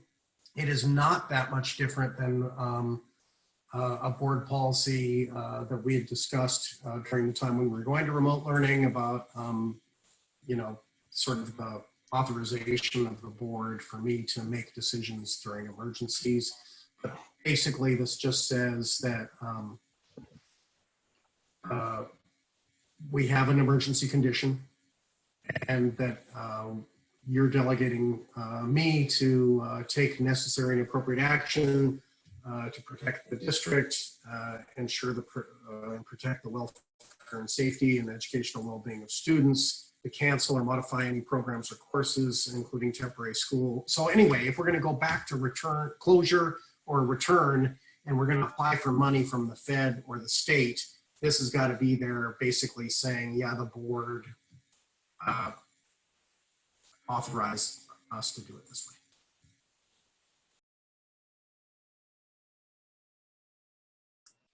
Do we have any questions? Okay. Do I have a motion to adopt resolution number 13-20 of emergency relating to coronavirus? So moved. Do I have a second? I'll second. Sophia? Thank you. Freya? We have to do roll call Aye. for Zoom. Thanks. Aye.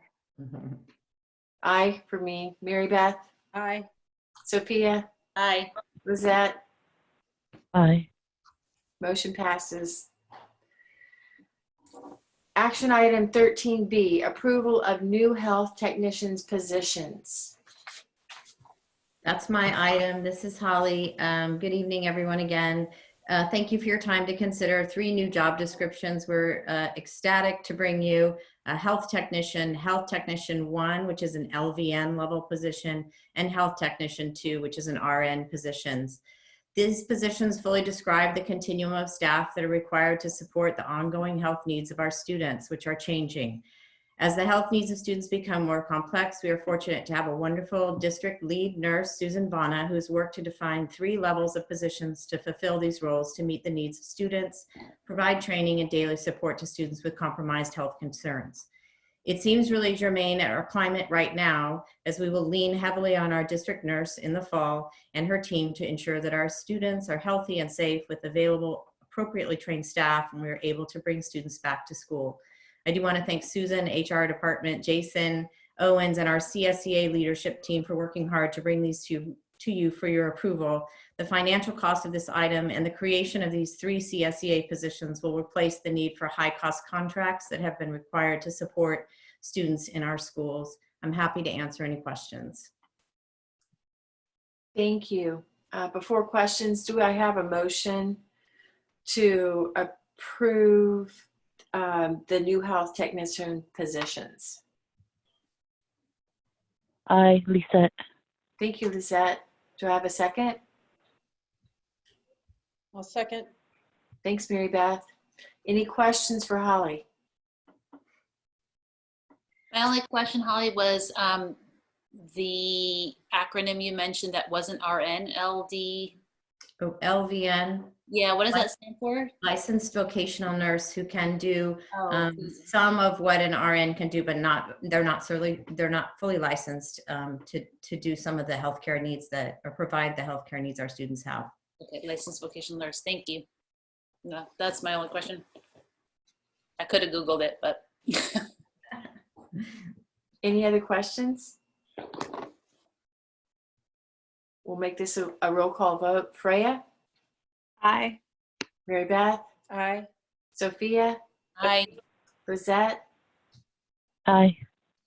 And I for me. Motion passes. Thank you very much. Thank you. I'm sorry, 13C, adoption of resolution number 14-20, reducing and or discontinuing of classified positions. That's my item again. Resolution 1420 is for you to consider to discontinue 2 classified positions under the provision of Education Code 45308. These layoffs are allowable with board approval. We have worked with CSEA and layoff notices will be provided to impacted staff. These layoffs will become in effect as of June 30th. We recommend, due to a reduction in funding, that we discontinue a clerical assistant 2 position in the migrant office, and due to a reduction in program need, that the community liaison position at Fairlawn View be discontinued. I'm happy to answer any questions you have. Thank you. Do I have a motion to adopt resolution 1420, reducing and or discontinuing classified positions? So moved. Do I have a second? A second. Thank you, Freya. And now, are there any questions? I have a question, Holly. How many current identified migrant students or kids are in the district? I am sorry, I can't answer that. Perhaps if Dr. Bhatia is on the phone, he can. About 220-ish. Thank you. Okay. And what are the basic duties of the clerk? Is that even appropriate to ask? Yeah, I think Holly has a job description, but the issue here was a lack of funding. When the director of categorical position was eliminated, there probably should have been a consideration of that admin or the clerical support to that position. And so I wish somebody had looked at that combination then. But beside the point, we have received a cut in migrant funding, and Big Lift fund in the position prior to Sean, Jesus, and I coming in was funded out of Big Lift funds. Big Lift funds cannot pay for indirect services, they allow us to pay just for direct services for students. And this position is not directly supporting students. And that's another reason why we had to look at the cuts plus the structure and the funding sources for the position. Okay, thank you. Okay. I just had a quick question about the liaison position. I understand with the transition of kids from Moonridge to Hatch as a cohort, that's the rationale for the change. For any students that are left at Farallon View or continue to enroll in Farallon View for whom perhaps that is a need from other communities as well, or Moonridge who wish to stay there, is the assumption that then this existing staff, the principal is bilingual, very grateful for that at Farallon View. Is it expectation that existing staff at Farallon View will absorb those responsibilities?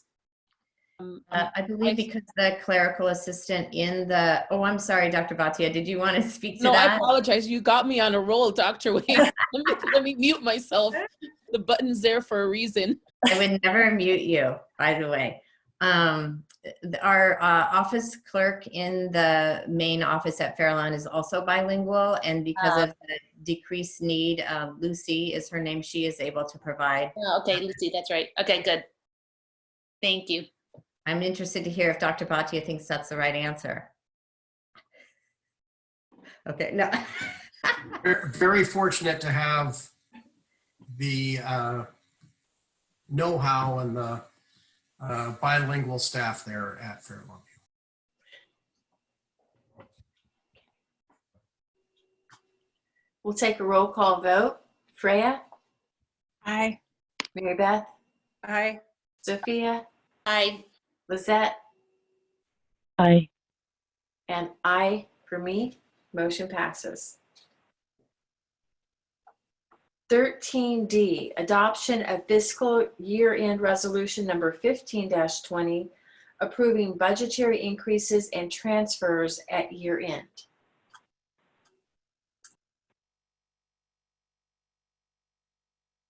You're still muted, Jesus. Minor detail. So resolution 1520 is for the board to allow us to make budgetary increases or decreases or transfers so that we can close our books. A basic accounting procedure. It's a resolution. Thank you, Jesus.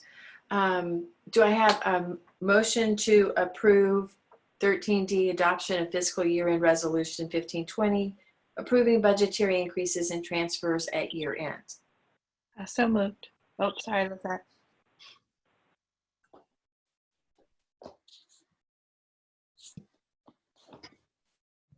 Was that Lizette for the motion?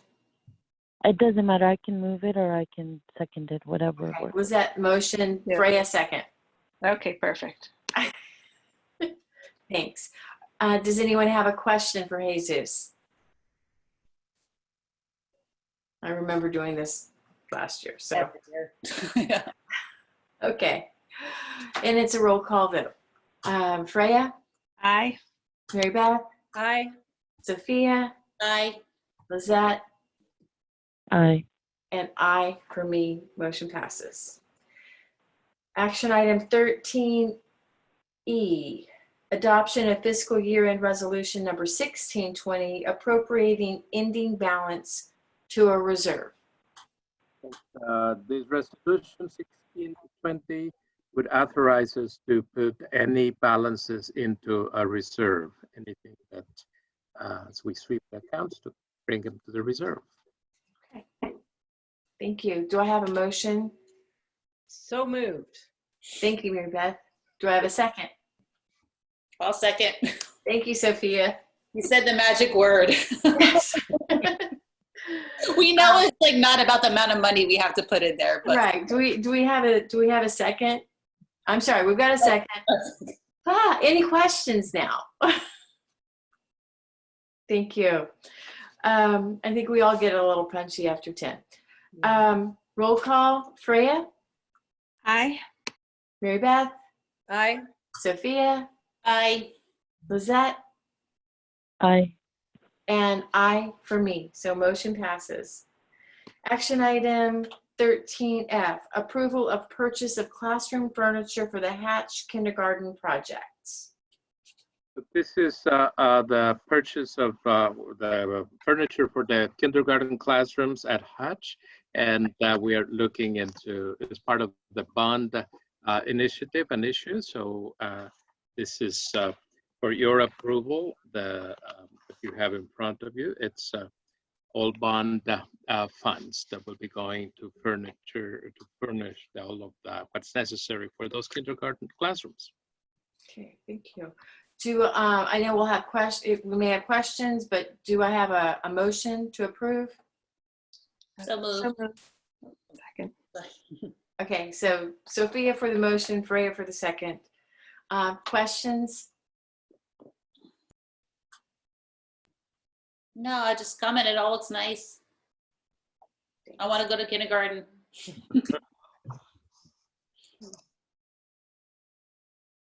Okay, we'll do a roll call vote. Freya, Aye. Mary Beth, Aye. Sophia, Aye. Lizette, Aye. and I. Motion passes. Action item 13G, adoption of resolution 1720, Tran Insurance and resolution maximum amount borrowing. So this trans which is borrowing money, it's against our taxes that we would be receiving. There's a tax and revenue anticipation note that we are setting at 15 million, not to exceed $15 million. I had mentioned to you that we, as basic aid, will not be getting the flow of dollars in June, and that would be deferred anyway. So we looked into the cash flow, looked at our beginning balance, and we anticipate that we will be needing about $11 million in the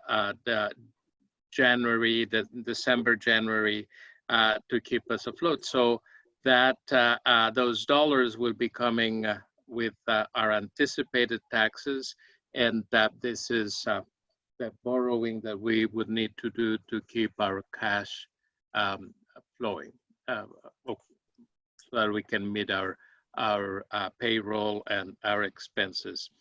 So it comes to you as a resolution 1720, and if you have any questions, I'll be happy to answer. Thank you. Do I have a motion to pass resolution 1720? So moved. I saw Mary Beth's hand, so Mary Beth for the first and Sophia for the second. Are there any questions? I do have a question. I know a note has a shorter maturity than a bond does, but is there any other major differences between a note or a bond that we need to know about?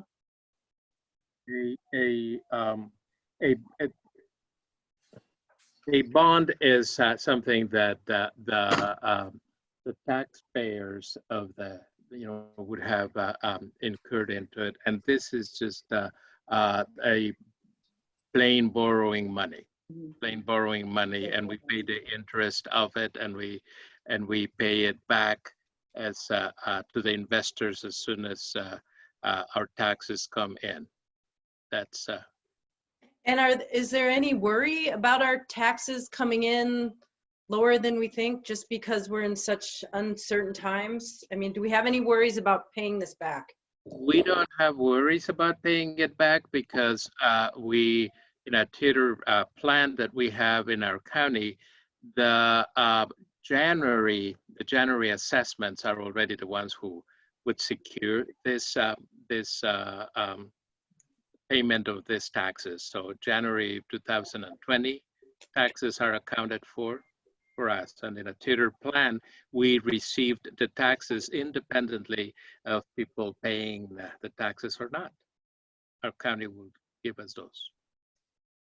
And is there any, are we worried at all that the interest rate might change on this? Or That, are we set in that? How's that work? that will be set as soon as we, there is a time to lock this rate. And we are looking into this fund that it takes about 90 days. So in mid-July is when we would be then.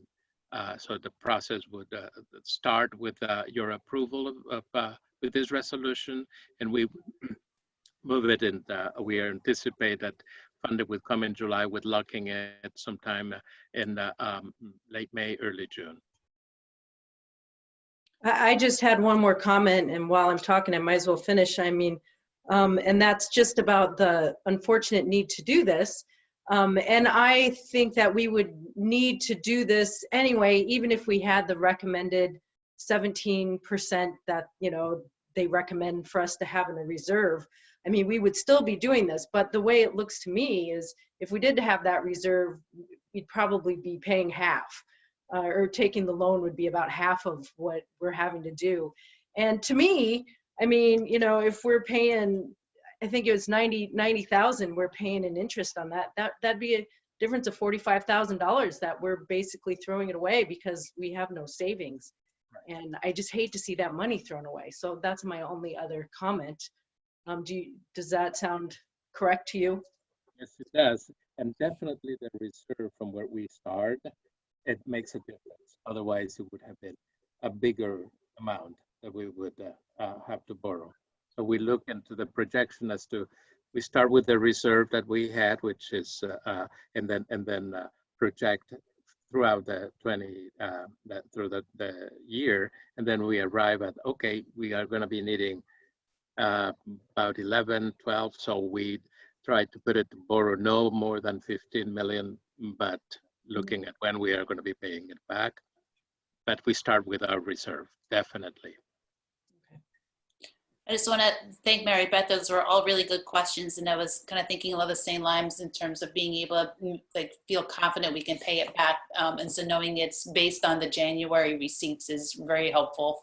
And I think it's a good observation too in terms of the cost, like, and it just goes back to again that principle of like relating to like it takes money to make money. So if we can save, it actually puts us in a better financial position, which we can see that, you know, even as a family, you feel that when you can manage your finances and have that cushion, it actually just feeds upon itself and it gets better because you have that solvency and that sustainability. So I'm glad that we are where we are because of the decisions that we've made in the past several months, and super glad we got that one-time funding because of the property tax supplemental funding, because I think that's obviously $2 million more we'd be paying interest on. But given that it's likely that we'll need this trend moving forward, because as you've mentioned before, and Mary Beth reminded us again, like this is kind of a normal mechanism, but if you could reduce that amount of how much you need to borrow, you could spend that $50,000 or whatever on something else. So that's great. Yeah, this is it makes a lot of sense. Of course, fully support. And I'd like to add that the reason is not just because of our lack of reserve, but the fact that we're going from LCFF to basic aid, that we're being penalized for having to change from LCFF to a property tax base. And that difference in timing, this is a cost that gets passed to us to have to carry that burden for paying interest. So it's a dysfunctional funding scheme that we have in California is as much to blame as it is any fiscal savings we have or not have. That's just my opinion. So, it's just like households, some households are able to carry a little bit more of a savings and some aren't. And for us to provide, we have to make hard choices and decide who and what we're providing for. So it's a tough one. So thank you for all the work you're doing to put this in place so we have it in play for this next year. This is a roll call vote. And you guys jumped around in my screen here somehow. So Mary Beth. Aye. Freya. Aye. Sophia. Aye. Lisette. Aye. And I. Motion passes. Which completes all of our action items. Future board agenda items, overview of visual and performing arts program, district budget review study session, approval of single plan for students' achievement, approval of Cabrillo Unified School District Governing Board policy updates and adopt the proposed revisions as recommended by the California School Boards Association. Future events, our next board meeting is May 27th. Regular governing board meeting will also be conducted via Zoom at 7 p.m. I want to thank everybody who has called in tonight and hung in with this Zoom meeting. It's a long day. I know my work day, I got off my telecons at 5 and kind of stretched my legs, and so it's feeling long, but I really thank everybody for calling in, and I wish everyone safety and a chance to breathe as we're all patient with one another. So that said, do I have a motion to adjourn?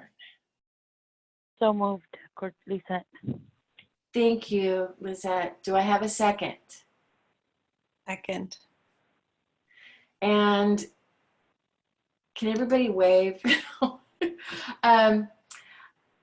Yeah, so, tongue-tied. Do we have, okay, roll call. Mary Beth. Aye. Freya. Aye. Sophia. Aye. Lizette. Aye. Aye. Bye. Y'all have a good evening. Bye-bye.